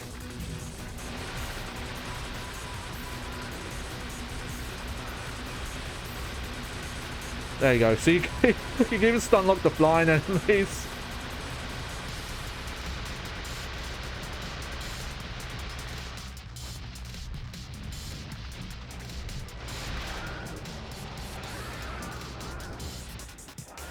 I don't know how you're supposed to make that jump.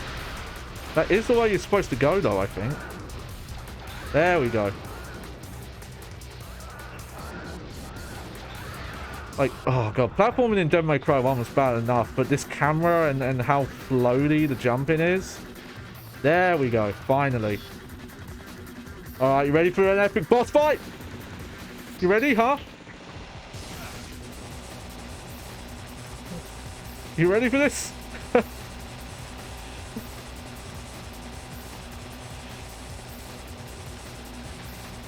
Oh yeah. Yeah, yeah. Do it.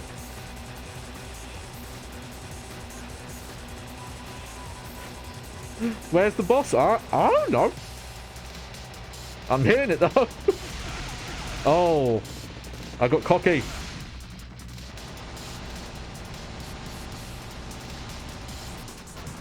Oh, there you go. So you do get DT for star meter for doing good dodges.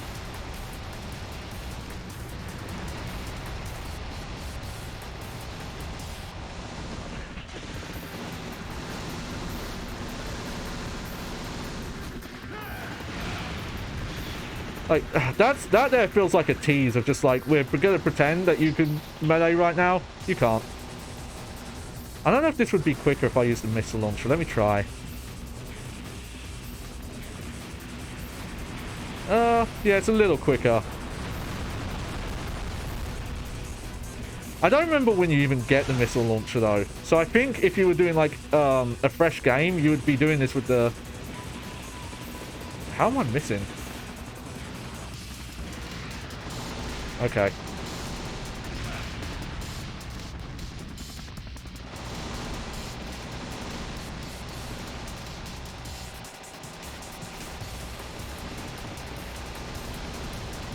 Okay, let's just take care of this as quickly as possible.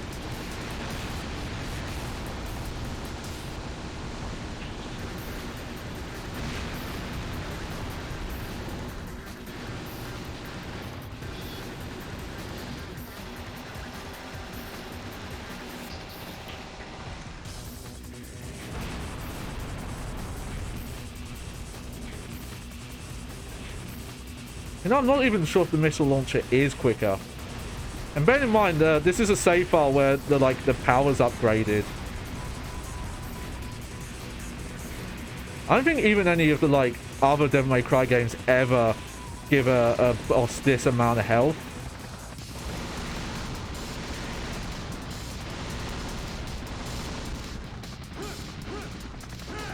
God, no, the sword doesn't... It actually doesn't even do that much damage if you get a chance to hit. Look, the machine guns do way better. That just looks great. Yeah, and it's like no iframes. Oh. I guess just after Dark Souls 3, I was tired of having a good time. So, you know, I've been having too much fun. This is a reminder, though. I feel like a lot of time people will call modern games garbage and terrible when they aren't even that bad. They're like totally competent and functional and actually have mechanics and systems that make sense.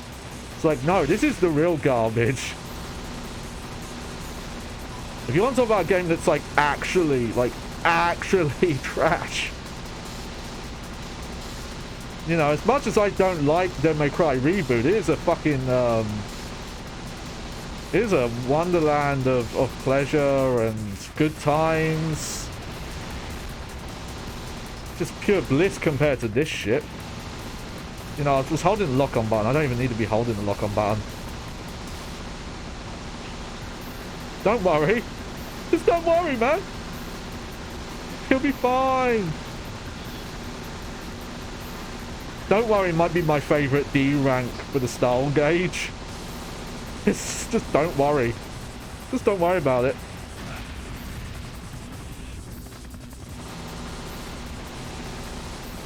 Like, again, this is how you have to do this fight. There's no, like, secret move that causes the helicopter to land so you can melee it. And obviously, these missiles are coming from off-screen. Like, yeah, we can jump up here, but we still can't even see the helicopter. Infested chopper here. Alright, my favourite cutscene's coming up.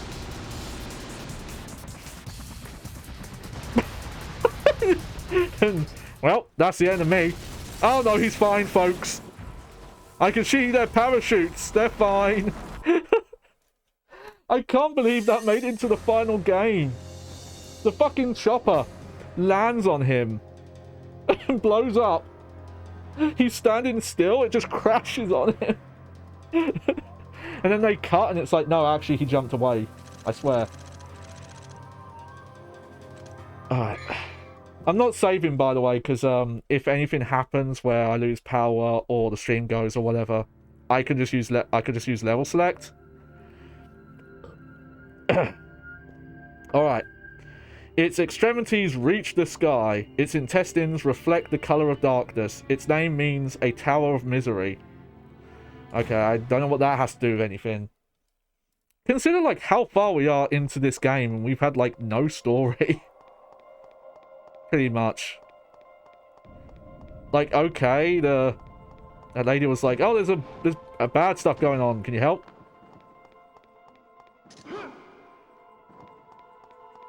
Also, quite a lack of, like, things to destroy to get, orbs, I'm noticing as well. Let's look at this area map. Am I even heading the right way?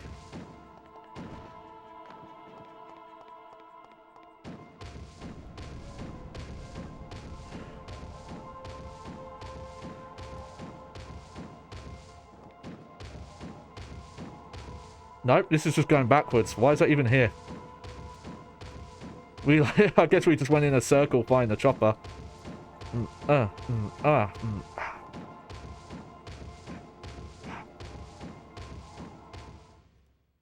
Okay. Oh yeah, this guy. I'll admit, this cutscene looks cool. It's very Sonic Adventure, if you remember. Chaos from the opening a track cutscene. I will say these pre-rendered cutscenes do look really good for the time. I feel like this is what they were doing in that like 9 months of development when only Stinner was working, is they just worked on cutscenes. Also, you notice like Dante just doesn't talk either. He doesn't quip at bosses. He doesn't make fun of them. He has nothing to say about this journey in general. Alright, so you remember I was telling you about bosses that don't move?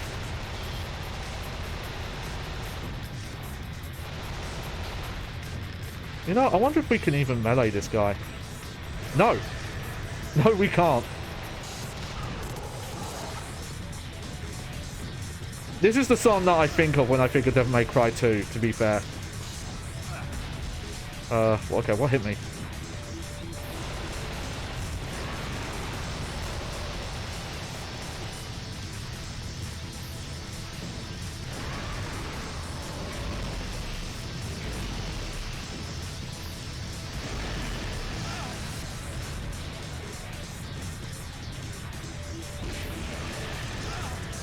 Okay, I can't use the missile launcher because these fucking bats are...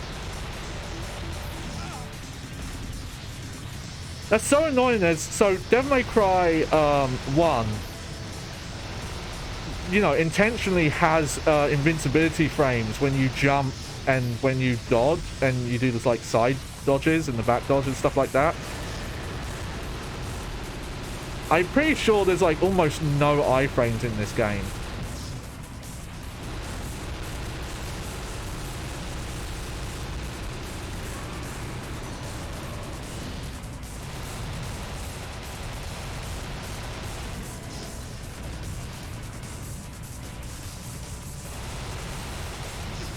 Also, man, why is that beam so harder to dodge? Like, it's not... It's not hard in terms of, like... You know, because there's no iframes. So you have to jump over it, but you can't jump over it.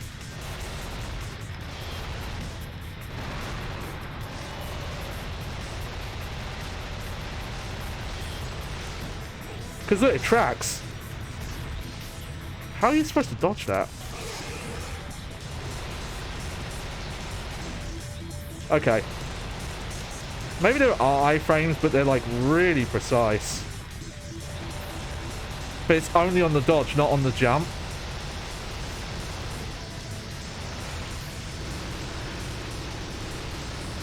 But yeah, you do one boss fight where you have to fight at range, and then they follow it up with this boss fight.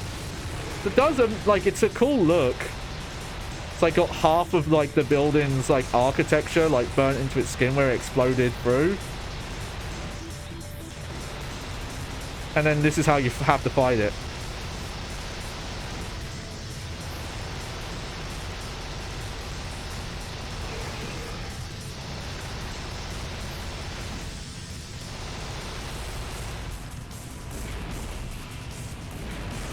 It's actually really okay. Yeah, the missile launcher's not. The missile launcher is kind of useless because it's so slow. Like, even the grenade launcher in Devil May Cry 1 is, like, snappier and easier to use. Okay, there are iframes, but they're weird.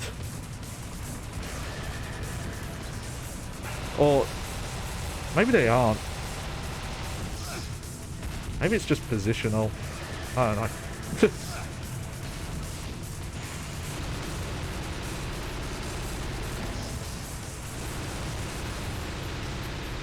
God, I love when you do this, the health bar shakes so much you can't even really see what's going on with it. Okay, we've almost done this phase. Oh no! Oh wow, we almost died. Might as well.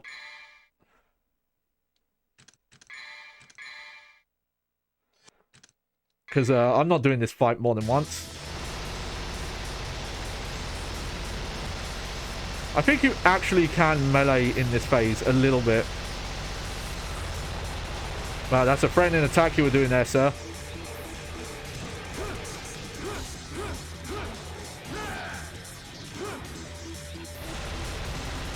Oh, he's doing his scary attack again.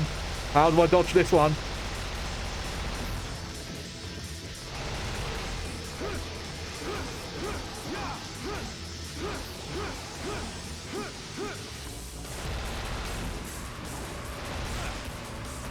I wonder if you can... Nah, there's no way you can knock those back.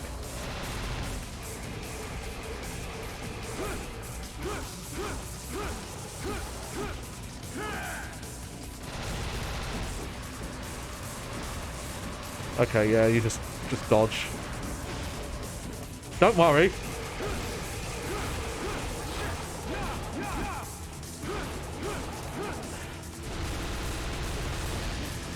Oh, hey. Doing some Devil May Cry 1 Griffin attacks.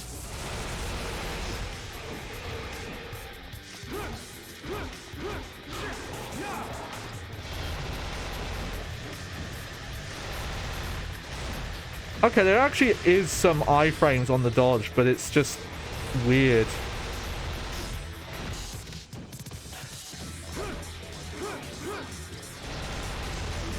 I don't like it's you can tell they did not have a lot of time because then they're just reusing attacks from bosses in Devil May Cry 1.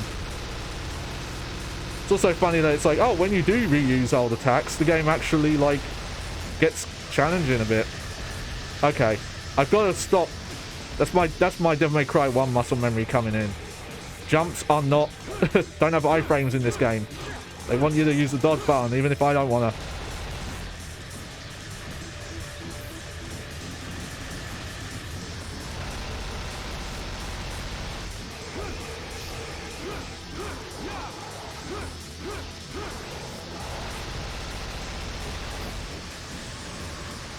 But also, like, you can really just mash the jump button, the dodge button for the most part.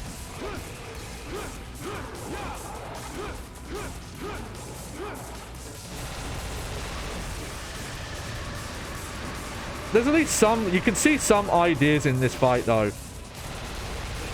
Even if some of it's like taken from Devil May Cry 1. God, this part is also like a lot more interesting than the first phase.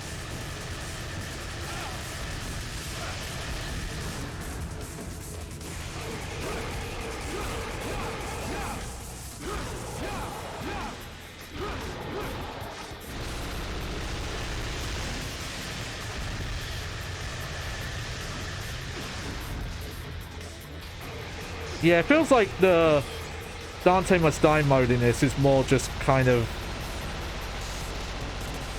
Because some of these attacks, I'm not sure if you could even dodge them all like that consistently. Just because of like issues with not being able to...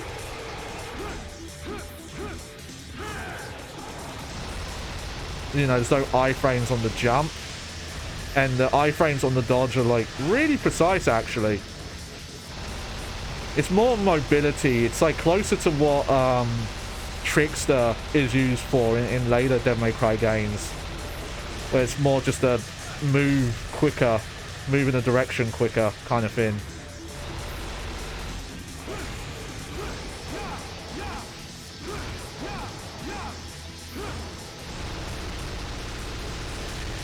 There we go.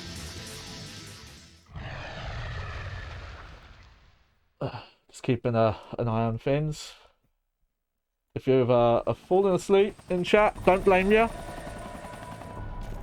Oh shit, it's Ouroboros from Resident Evil 5. Oh man, it's all connected. It's all connected, man. Yep, that's fine, that's fine. Just power through it, keep going, keep going. I'm actually curious how quickly we can do the Dante campaign.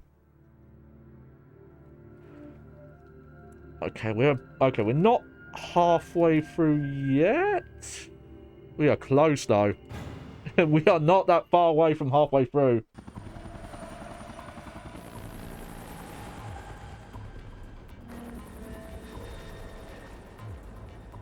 Oh, okay. Hey, here's an oil rig. It's also weird they wanted to go for this, like, futuristic, contemporary look as well. Just feels like very Devil May Cry. Oh yeah, we're just in this, like, lab area for a while. If I remember, I think this level was, like, really garbage. Like, more so than, like, the levels we've done so far, even.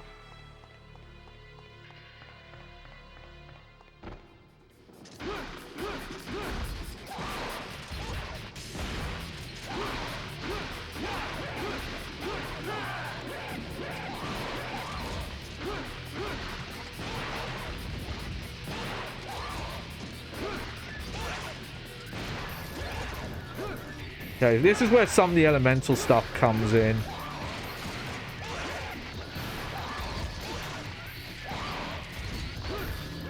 But, you know, you have to DT to do it.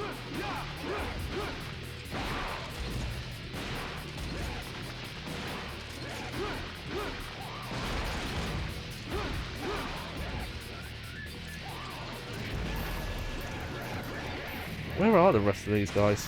Oh, there you are. Hello. Don't worry, guys.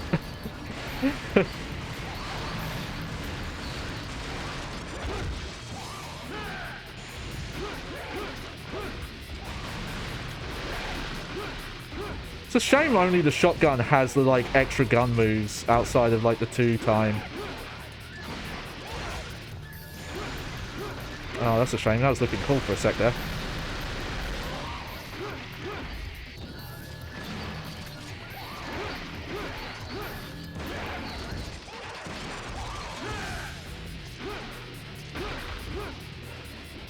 Gotta be careful. I'm like actually making the combat look like there's stuff to do, but it always needs to be reminded that you could win all these encounters by just holding the shoot button and sitting in a corner like this. Just do this.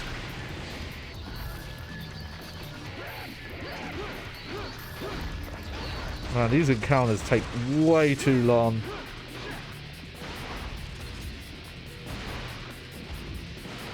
See, the 2-time there is actually really useful.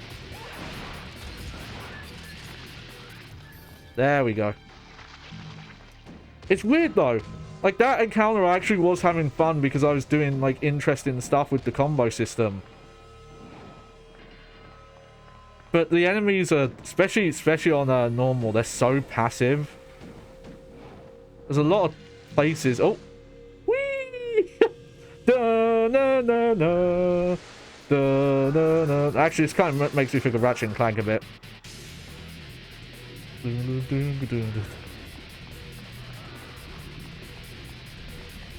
Whee! Hey, puta. Is that what that says? Does that actually say puta?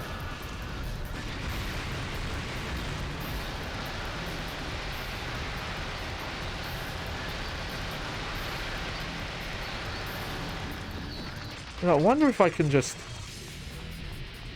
get a good rank in time by just skipping these guys. Where am I even going?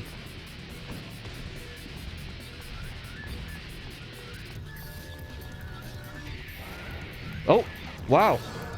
It's like Metal Gear Solid suddenly. I wonder if that's on purpose, because this area feels like a Metal Gear Solid 1 area, just like a bad one.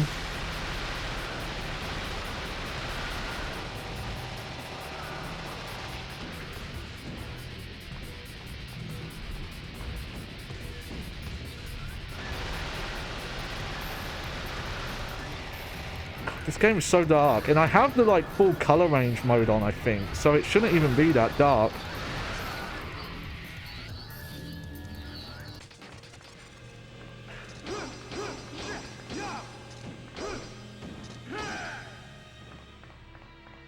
Okay, don't activate that yet.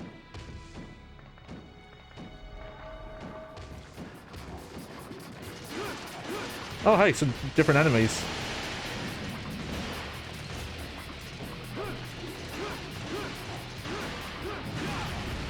Oh, interesting. Okay. Basically just put exploding barrels in this game. Great. Another enemy to decentivize using the sword. Why'd you use the sword, you idiot? Don't you know guns are better? Anyway, do you like this level design? What do you think of this cool level? We even changed the camera angle to trick you into thinking something different was happening. It wasn't, but, you know, tricked you, didn't I?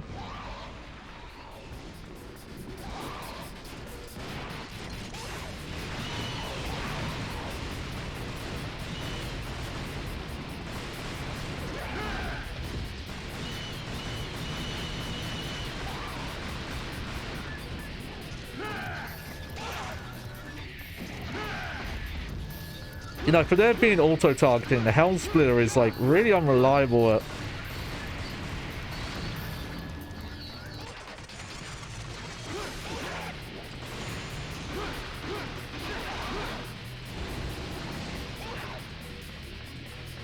Oh no, that's where I came from. Okay.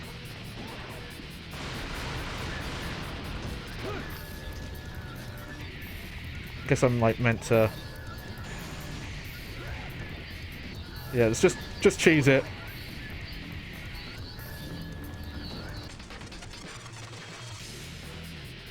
Man, it's a lot of, like, just guessing which doors...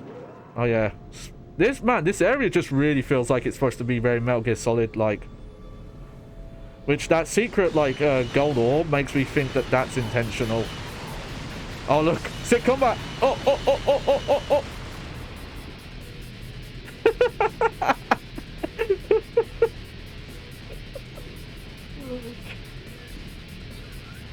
Game's beautiful, man. Oh, what people talking about?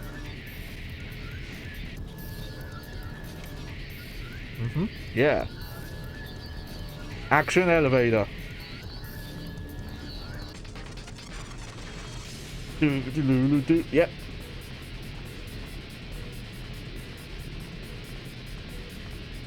I love that Saint Anger-esque snare drum as well.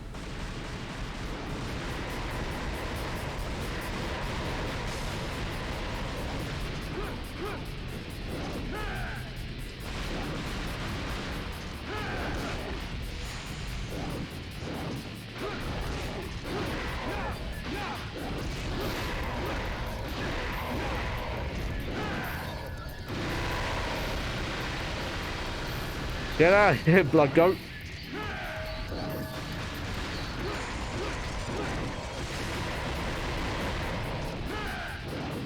Wait, he's DT, but I'm still able to, like, flinch him?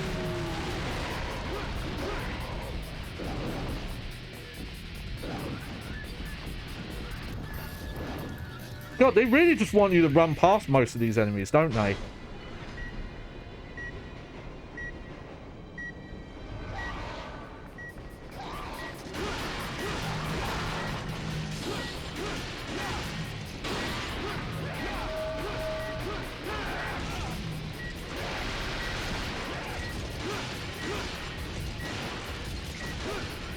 Oh, we got, like, jumping Chinese vampire enemies that don't look anything... Oh, they tried to grab me.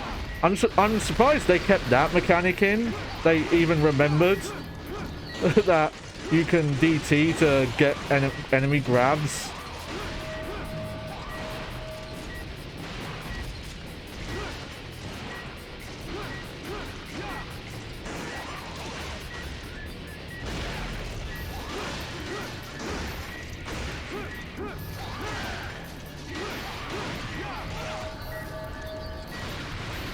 Yeah, we did it, guy. Just... Yeah, this game was definitely made for people who are just like, oh, I want to play a Devil May Cry game, but I just get to kill enemies constantly. And that's like, that's the main appeal.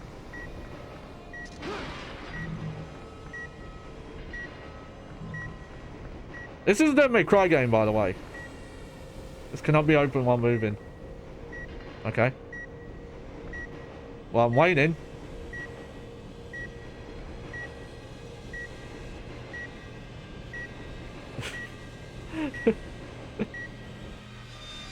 Finally!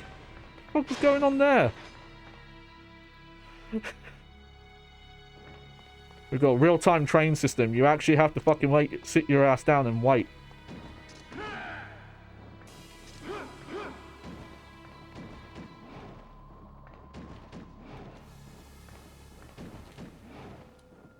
Ah, yeah, thought so. Oh no, that's where we're going. Weird.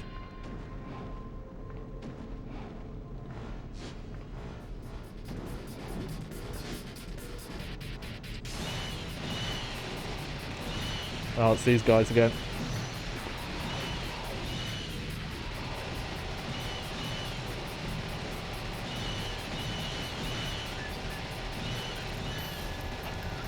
Like, yeah. Game's already run out of ideas. Sorry to say. At least in Dante's campaign. It's actually weird. All the story and kind of more unique gameplay stuff. Sorry, that's bad English, actually. But the unique gameplay stuff where they mess with things. It's all in the Lucia campaign. Oh, finally. There's another character. We're only, like, halfway through Dante's gameplay. That's the thing to mention, you know. Like, Dante is only one character. Even though the campaigns are not that different, it is supposed to be spread over 2 campaigns.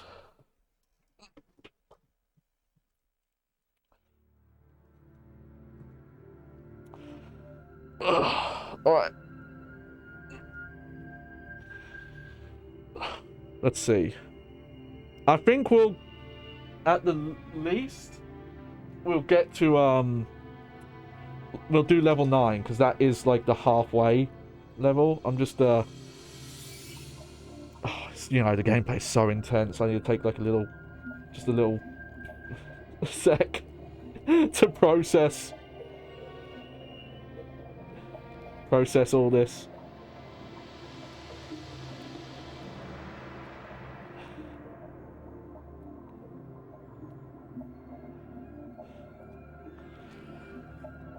Here, we'll have a drink.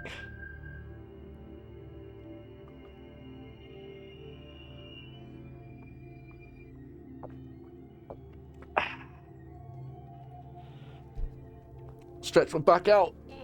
Oh. So I want to make a proper presentation. I'm going to do this awesome slideshow for it. So look forward to that. But while we're taking our little break here, I'm going to try and yeah, lean back in my chair a bit. This is the life. And a bag on your head playing Devil May Cry 2 for people on the internet. So, why does Johnny Baghead, this fabric face fool, why does he think the stylish action subgenre tag is so important? And the reason why is there are definable constants throughout the subgenre that, you know, how those mechanics and designs interweave that create something unique that other action games in multitudes of genre, and that's why this is important as well, don't replicate. And as bad as this game is, it actually does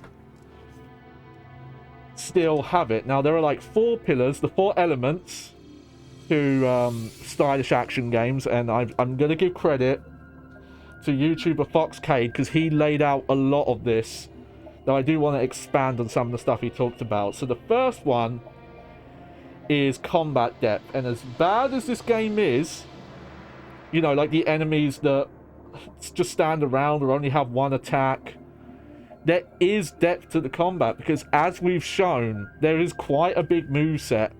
I've not even shown like all the Devil Trigger moves, and there is like an ultimate Devil Trigger form you can activate, though I don't know how to do it. I think you have to be at low health, and that has extra moves.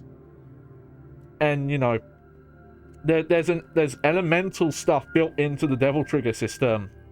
The problem with this game is the enemies are so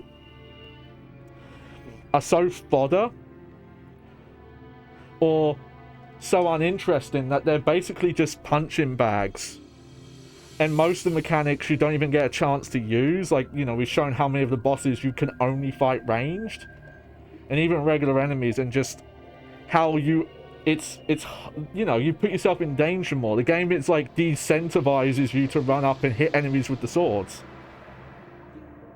But and to be fair, combat depth is quite hard to define, because there's no one way to make combat depth. It's kind of like if you describe first-person shooters, they don't all have to feel the same, because you get simulation first-person shooters, you get the kind of Doom style arena shooters, and you know, all that kind of stuff. But next, you have the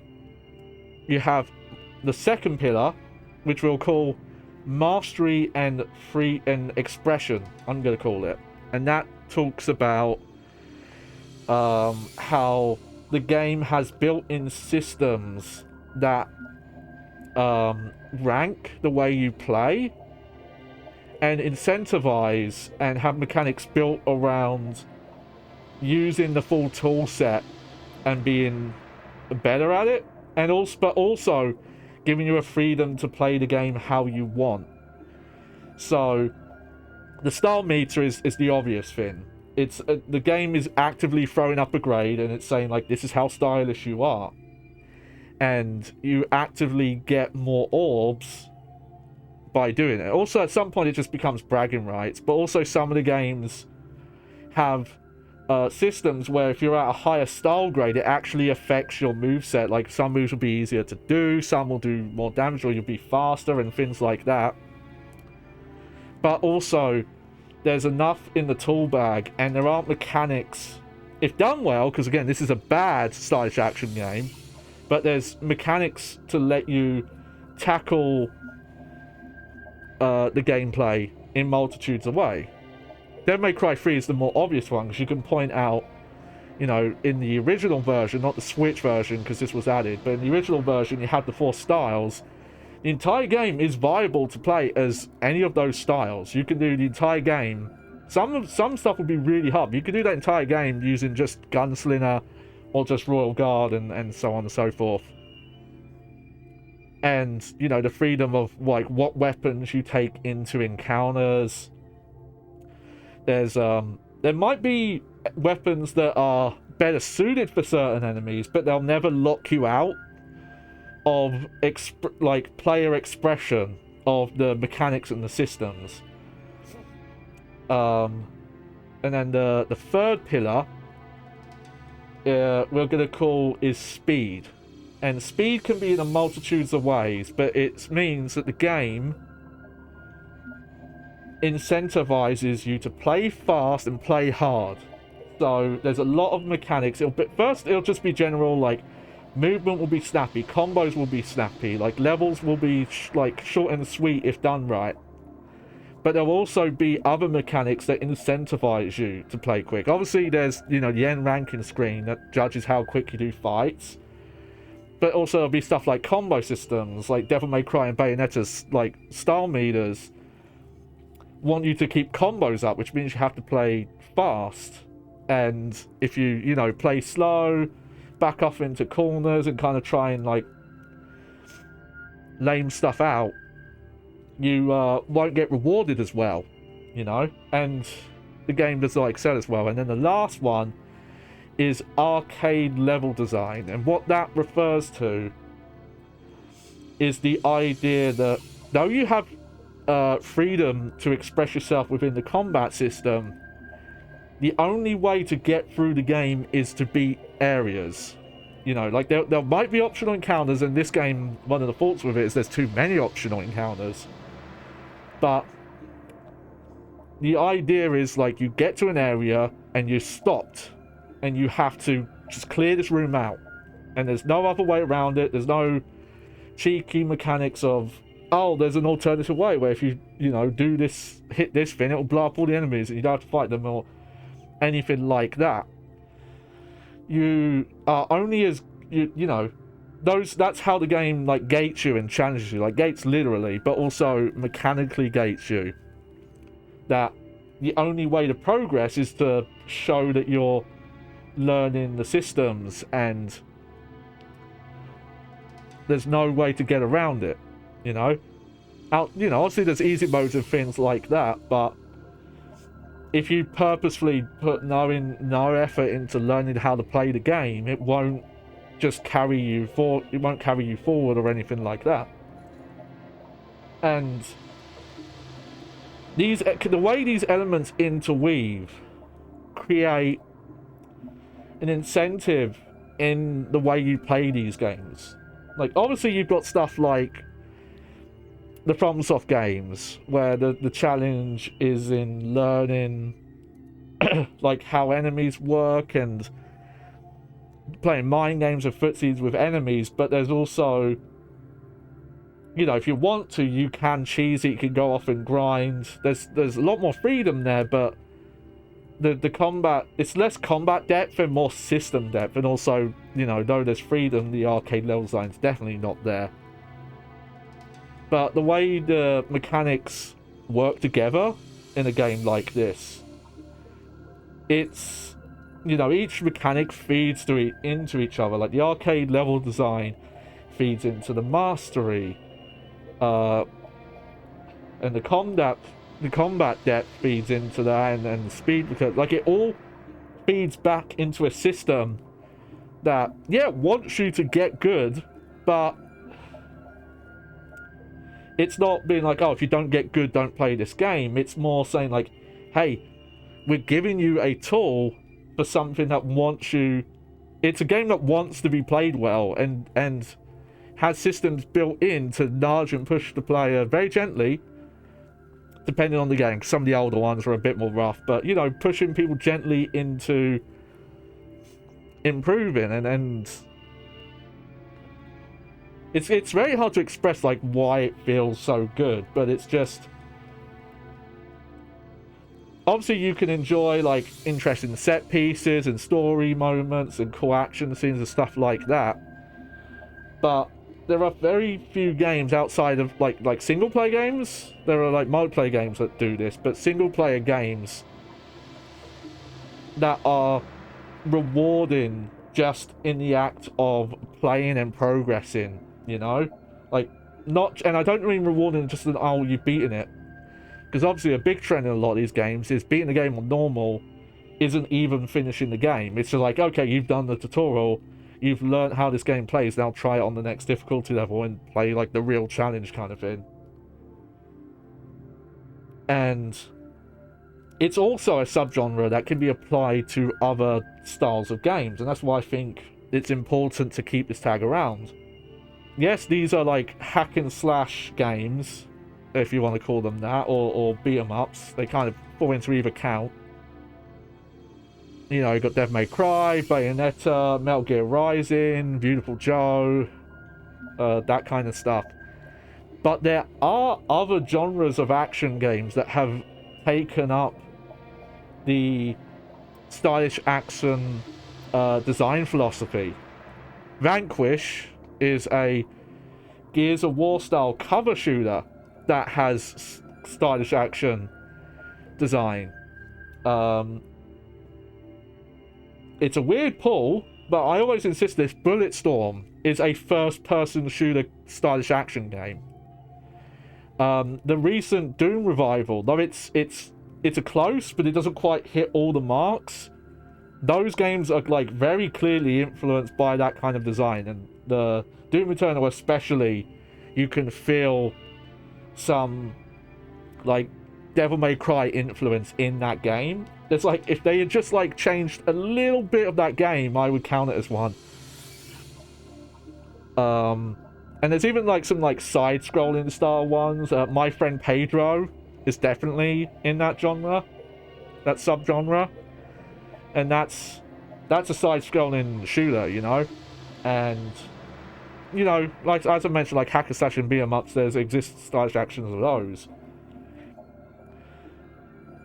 And obviously, like, not every genre could be built into this. You couldn't really do, like, a racing game that was a stylish action game. You could maybe take influence.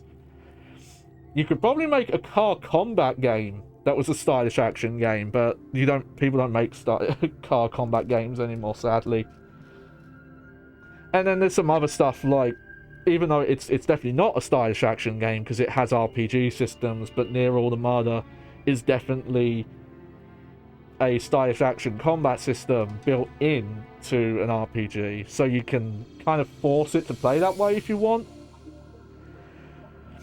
So even if, you know, video games don't take on that specific design, just the influence it's had on video games as a whole to make games that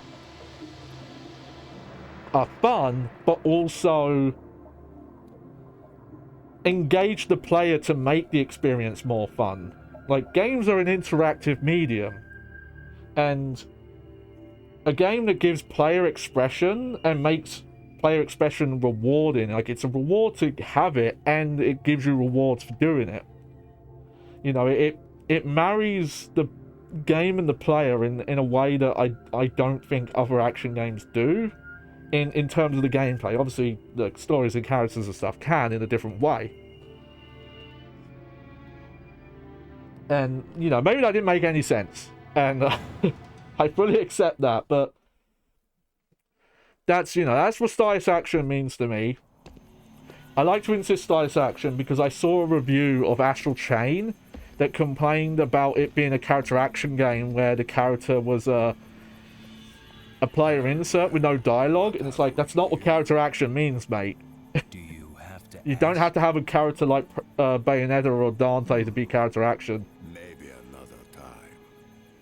Who's this fucking Hiyachi Mishima looking motherfucker?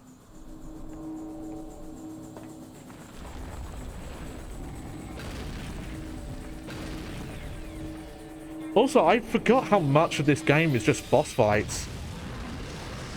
Funny enough, I think there are actually more individual bosses in this game than they were in Devil May Cry 1, but, you know, the boss fights are, like, a lot worse and less interesting. I do like this guy's design. Alright. Yep. Oh, look at his fucking health bar. Oh, Furia Taurus, I get it. Oh, that's annoying, because I definitely dodged.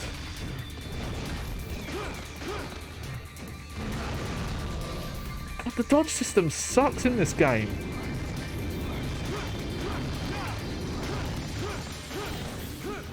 What was the point of that attack?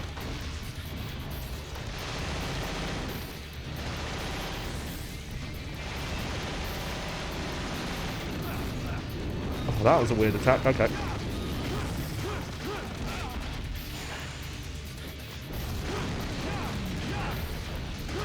I guess this is how they, like, lengthened the gameplay. They're like, oh god, we've got to make this game last more than 2 hours. Just, like, make the boss's health, like, 5 times bigger. Like, I don't think any of the Devil May Cry 1 bosses, even on the harder difficulties, ever have this much health.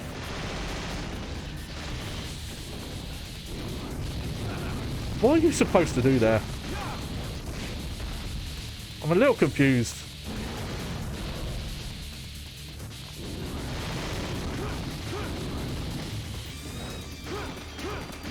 This is a confusing fight. Like, yeah, I can't dodge that.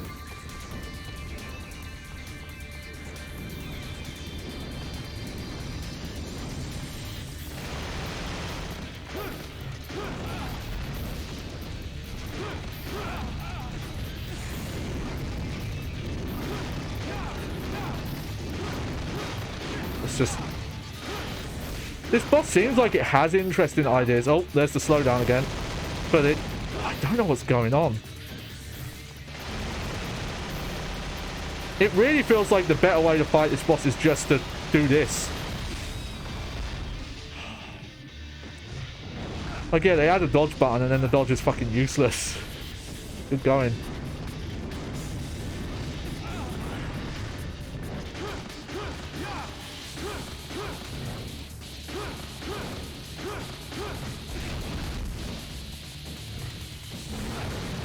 Like, yeah, how are you supposed to dodge that? Just move away? But it's so quick, the animation. Like, how would you know it's coming?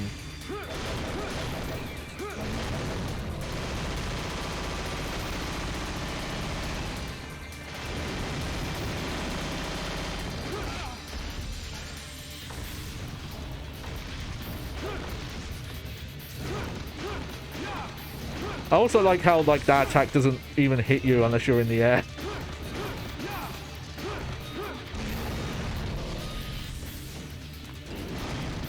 Maybe I'm doing something wrong. Sometimes I can get up quicker. The dodge is so bad. There's, like, almost no iframes. Like, sometimes it does. I think.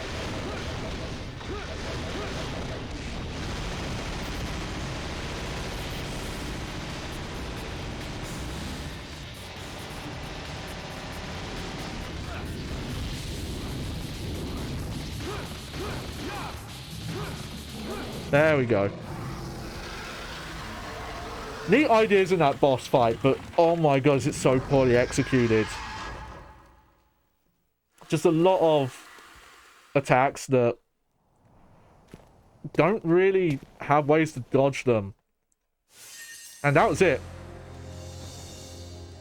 God, you know what? If I could... I got good clear time, though.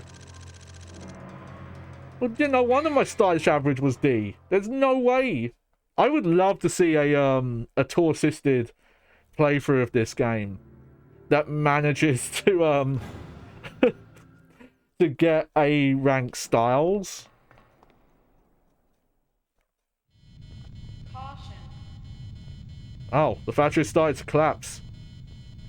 Hey, let's, I can't moan too much because Devil May Cry 1 reuses areas a bit, but not halfway through the game. At least, you at least get to, like, the back third. This building may explode at any moment. Why'd you fucking go in it then, Dante? Oh, missed all those.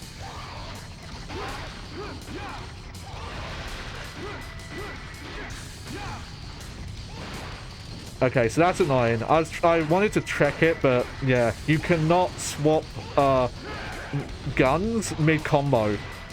You have to, like, even though they put the quick swap in, it's not what you want.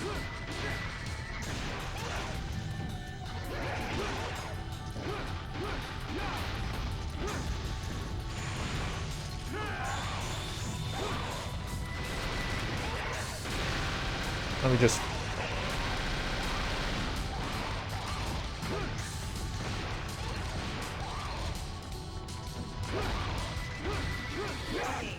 You know, I'm good. I got my fill.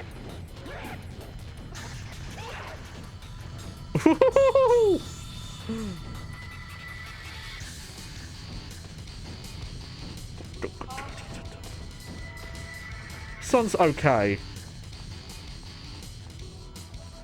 Man, it's... I'm guessing where most of these doors are, and I'm just lucky that I'm right. Where is this area?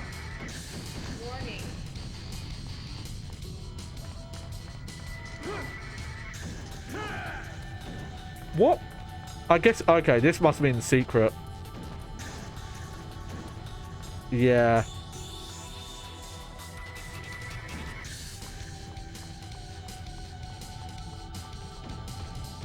I guess you're meant to go this way, because that's... I'm so used to in these games that the red orbs are, like, pointing to optional stuff. But in here, they're kind of pointing you where you're supposed to go. Wait. Is that not where you're supposed to go? That map is so bad. I keep checking it, thinking it's going to tell me what to do. Nope.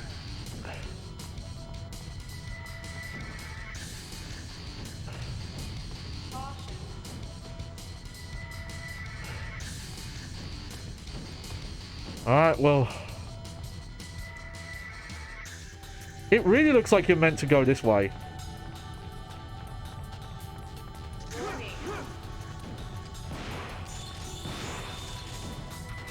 But there's nothing in here.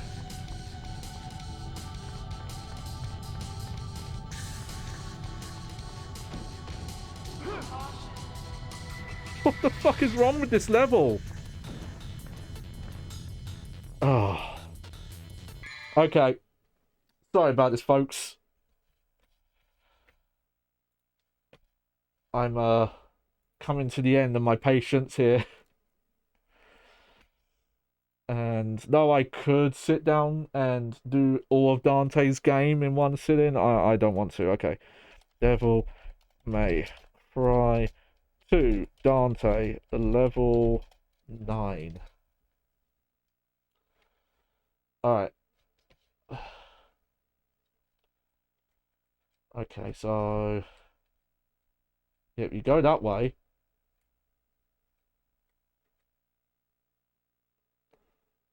What the fuck? There's another door in here? Okay,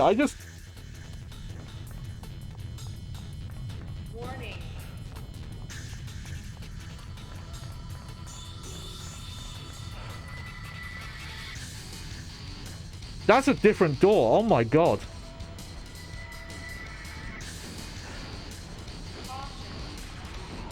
There was like no way to tell that was the way you're supposed to go. I'm sorry. Also, the game is supposed to look this blurry. They're doing like, you know, heat flame. It just looks a bit weird, I think. Alright, back up.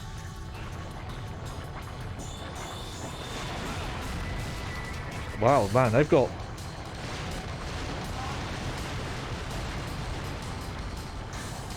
kind of big ranges. Why are there orbs in there? I'm assuming some of these that are Warning.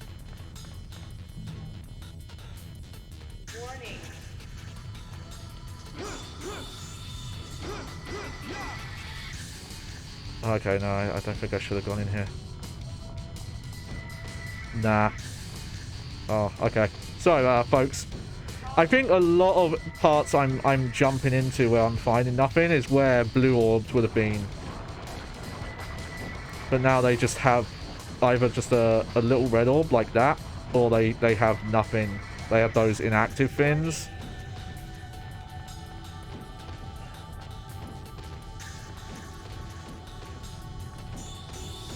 Yeah, there is a lot of like, oh, we've got to make this game longer stuff going on in this level. Let me tell you. And wait till you see some of the second character campaign.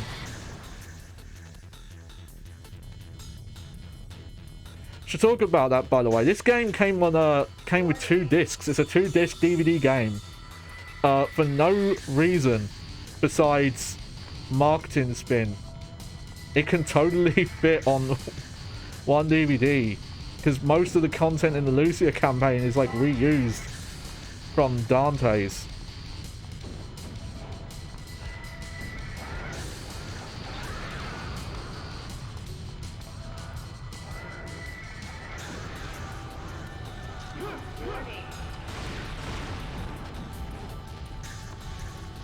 I'm a bit confused. The camera was like, go this way.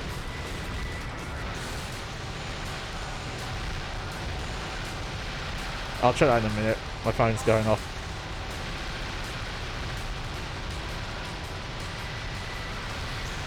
Do you actually have to beat the enemies in this room? Because, this is the only way, because it's these fucking hooters. Hoota.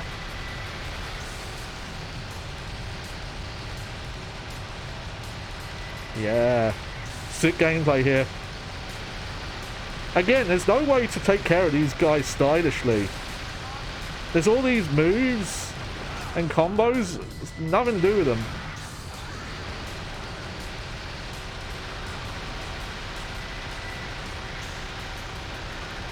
I think they throw more enemies at you in this difficulty as well.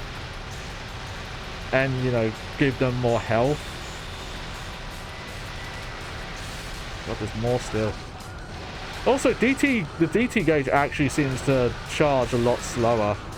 Reminds me of kind of the DT charge rate from Devil May Cry, the reboot. Where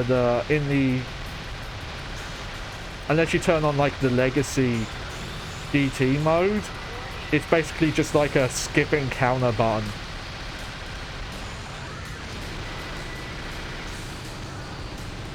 Jesus Christ, how many of them are there in this room? Are they just like infinitely respawning? What is going on? There's another one.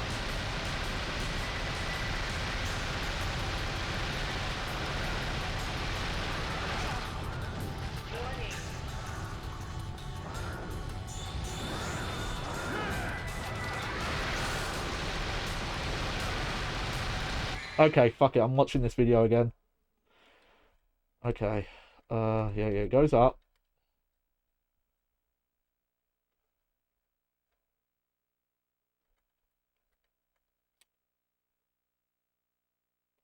Oh. Would help if this game wasn't so fucking dark. I've been wasting my time. I mean, outside of, you know... Oh, thank you, fucking Order Lock.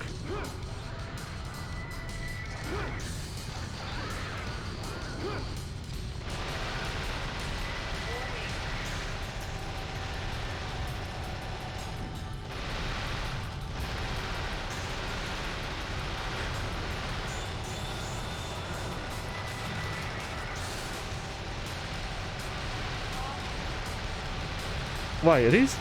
I'm starting to think these guys do just infinitely respawn. I don't want... There we go.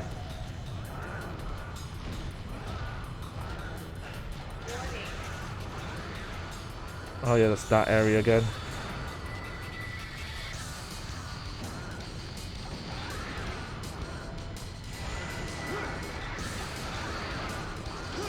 I'm having to fight the lock-on system here to hit those.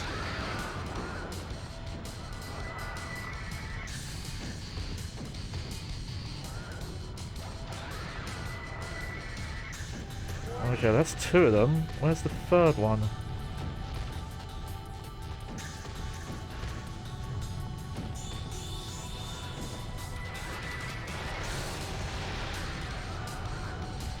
Oh god, and they're timed as well. Oh, nice hit detection game. Okay, that's the secret helm splitter.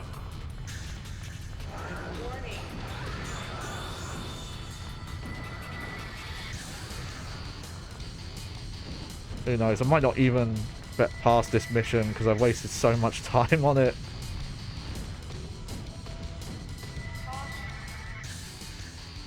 Oh. Okay. Alright, so we just want to get up there, I guess. No, that's not what I meant to do, game. Maybe you should have a button to press to go through doors, huh?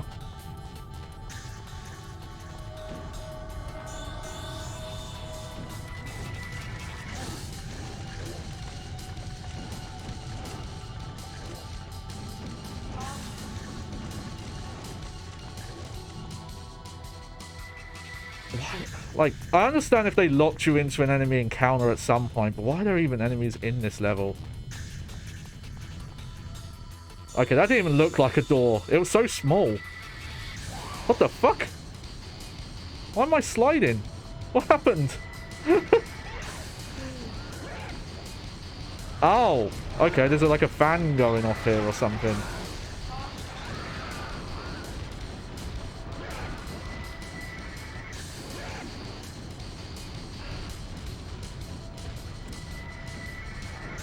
Yeah, camera, what are you doing? I don't want to be playing just in the corner here.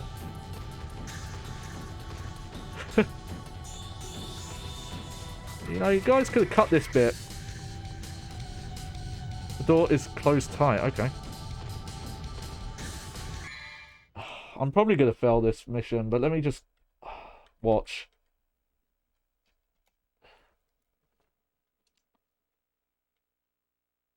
Okay.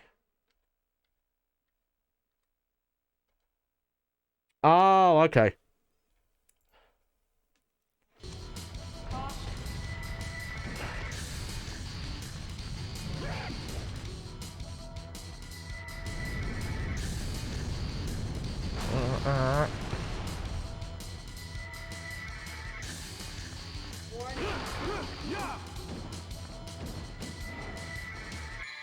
I'm just watching this video again because huh?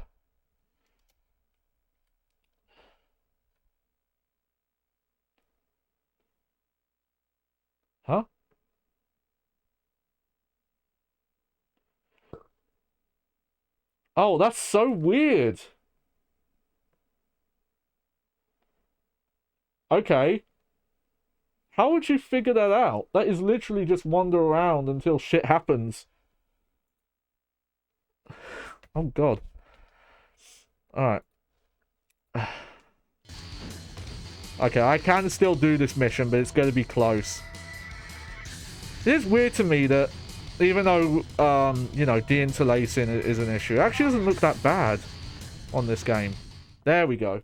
I'll quickly check my phone.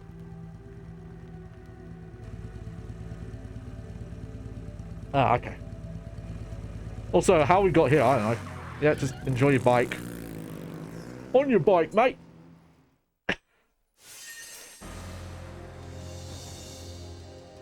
Yeah, that's fine. I'll take my CDs. My CD's nuts. Got no choice. Alright. Just gonna save anyway. Not much point, but there you go. My time's off because this console, this specific PS3 I have, either the clock battery is dead or it's not in. Which is weird because the other PlayStation 2 I have, the clock battery's fine. So I wonder if it's just someone took it out at some point. Alright. Okay, I'm gonna wrap up here. Because my as much as I love Devil May Cry, my tolerance for Devil May Cry 2 is this is my limit so far. So we're back, full screen mode. So oh yeah. Capcom. Oh, Capcom. They're such an interesting developer. Because they've had so many ups and downs if you follow their history. There's a YouTube channel, Matt McMuscles. I've probably talked about him on stream before. You know, ex-Super Best Friends guy. Does his own solo content now. But there's so much. He's put, I think he put like a 6-video... it's like a compilation of all of his What Happened videos about Capcom. And it's like 6 hours long. Because they have so many... Like, not just bad games, but just games that had troubled developments, a series, and stuff like that. You know, like... What happened with Dino Crisis? What happened with the Devil May Cry reboot? And the Bionic Commando reboot? And Lost Planet 3? And Spyborgs? And Street Fighter 3 Third Strike. You know, it's well renowned now, but the Street Fighter 3 games were not at the time. Street Fighter X Tekken and Marvel vs. Capcom Infinite. It's just so weird. It's awesome to see them still going, even if they do shitty stuff like patch microtransactions in the Resident Evil 4 remake. Like, I want to play that remake at some point, but the fact they added that stuff post-launch, so reviewers couldn't warn people, and you can't put warnings on the box to say, hey, there's microtransactions in here, and if you have a problem with those, because, you know, if you have certain mental conditions, or you're on certain parts of the neurodivergent spectrum, that stuff can be very bad for you, and take advantage of people like you, and you have no... You know, you've been swindled, basically. I mean, you've been swindled if you buy the microtransactions, but you've been swindled for even buying the game. Yeah. It is a shame just to see Capcom drop the ball. And sadly, it's not the only time they're going to drop the ball with Devil May Cry. Funny, like, Devil May Cry 1 at least has interesting stuff because it started development as a Resident Evil sequel. Which is crazy it was going to be like that. So, good on Capcom for changing it. But this had a troubled development. Devil May Cry 4 had a troubled development. If we will see when we get to that game. It's a great game, but it's very clearly unfinished. It has, in fact, like, outside of, like, the combat, it has some similar issues to this game. But, you know, we haven't seen all that stuff yet, so I hold off on that. And then, you know, got the fucking reboot after that. Fucking Dante, who says, fuck you! Hey, I'm walking here! Fuck you, man! That guy. That got a bigger dick, that guy. You know, the lovable Dante you all know. He brags about his penis. Well, I mean, okay, Dante does a bit too.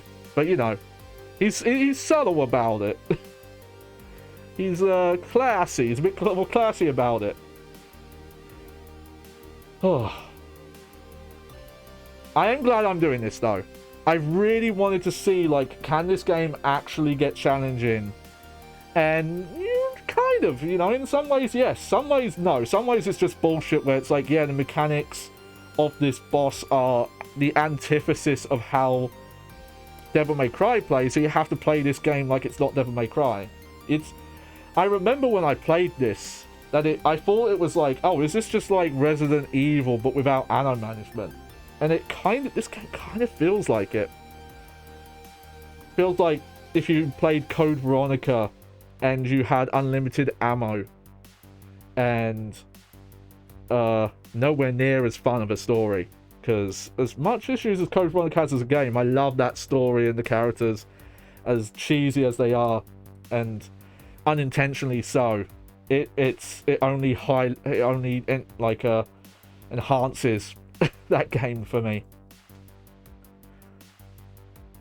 But there are attacks that these enemies just straight up don't do on normal. I don't know if the enemy placement is much different. There are more enemies, but I don't think they mess with it. I can't say if there are some enemies exclusive to the hard modes, though. I'm going to say no, because with how rushed and poorly development went, I can't see them having the resources to make enemies that only appear on certain difficulties. And to be fair, I don't think any of the Devil May Cry games really do that either. Devil May Cry 1 cuts enemies if you're playing on easy. So maybe this game does that too. And maybe some of the variants. But, you know, we've seen enemies that are able to pull Devil Trigger. So they get rid of their being able to flinch. And we've seen greater enemies. We've seen them do attacks they can't normally do. And having to actually dodge. Because we saw what the game looks like on normal, where you could just walk through fights. Still a lot of fights you could skip. There's absolutely no point to fight them unless you're trying to manipulate the letter grading system, which, man, thoughts and prayers to people who do that for Devil May Cry 2, because I do not know how you would get like an A rank on some of those boss fights where you have to fight them ranged. And that's, I remember some of the boss fights coming up. We are not done with range only boss fights, unfortunately. But there you go. I do want to stress, because I never got a chance to say this during the stream, and I do worry, because funny enough, I watch multiple streamers that are open about having either ADD or ADHD. And every so often, I'm like, oh, I'm kind of reminding myself. Since I started streaming, I'm noticing the same tendencies. It's like, oh dear. Maybe that's what's going on. Huh? Maybe it's not just because I have a bag on my head. And forehead. But that's lore that the committee won't let me talk about yet. What's that, Johnny? You have lore? I can't believe it. That guy has lore. Yeah. Anyway, but I like to play on original hardware, especially games like this, because unfortunately, Devil May Cry 1 and Devil May Cry 3, though to a lesser extent 3, but definitely Devil May Cry 1 had a lot of issues in the HD ports of like broken graphics, broken sound, missing skybox like changes, missing effects and stuff like that. And it affected Devil May Cry 3 as well. It probably affected Devil May Cry 2, just no one's documented it because it's fucking Devil May Cry 2. It's like, oh no, I'm gonna have to play Devil May Cry 2 to figure out what's wrong with the ports. So there probably are issues with that HD version. So just you know, I've got the hardware, I can show it off, I can show it in pretty decent quality. I have ordered something that will hopefully let me upscale to 720p. And I'll do like a comparison. I'll record it and compare it to this stream and see how it looks. I don't even have to do that. I could probably just record the raw footage. But you know, I'll do some comparisons and stuff. And I'm probably going to break this up into like 3 to 4 streams. It depends on how long the Lucia missions are. I think it's about the same length as the Dante stuff though, so probably 4 streams. Unless I like go extra long one day. But there you go. There's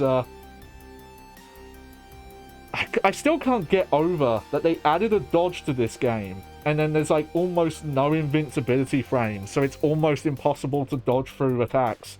The only time I was dodging through attacks was when that boss started doing the Griffin laser beam, like the lasers that move like a bullet hell.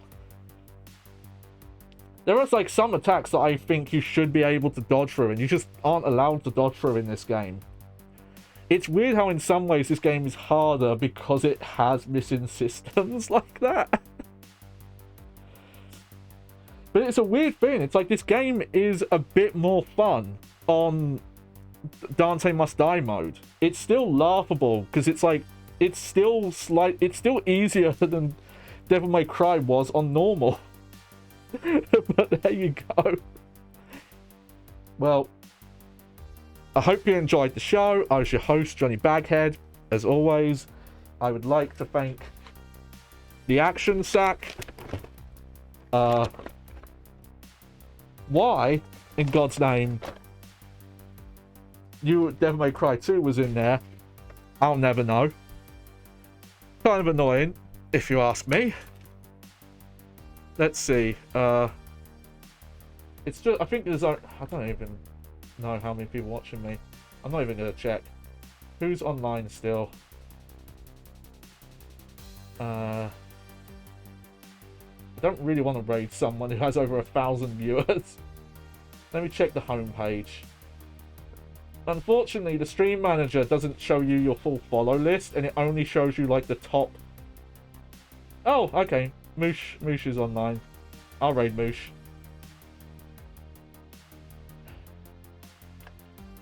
I don't know, just gonna...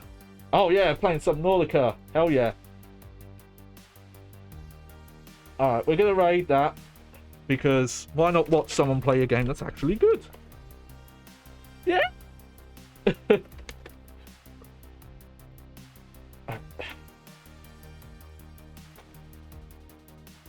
Let's get ready to raid. Let's get my bag on. This is what I do after playing Devil May Cry 2. I need to like double layer. This is my grief bag. Okay. Hang on, I can't see for shit. Double protection, double bag. Anyway, I've been your host, Johnny Baghead. If anyone is with me, or is it just me, and maybe I'm doing a solo raid, but I'm going to solo raid Moosh. Thank you for coming. I'll see you on Thursday. I don't know what I'm playing on Thursday yet. Might do more of this, actually. Because I'm a fucking idiot, I guess. Woohoo!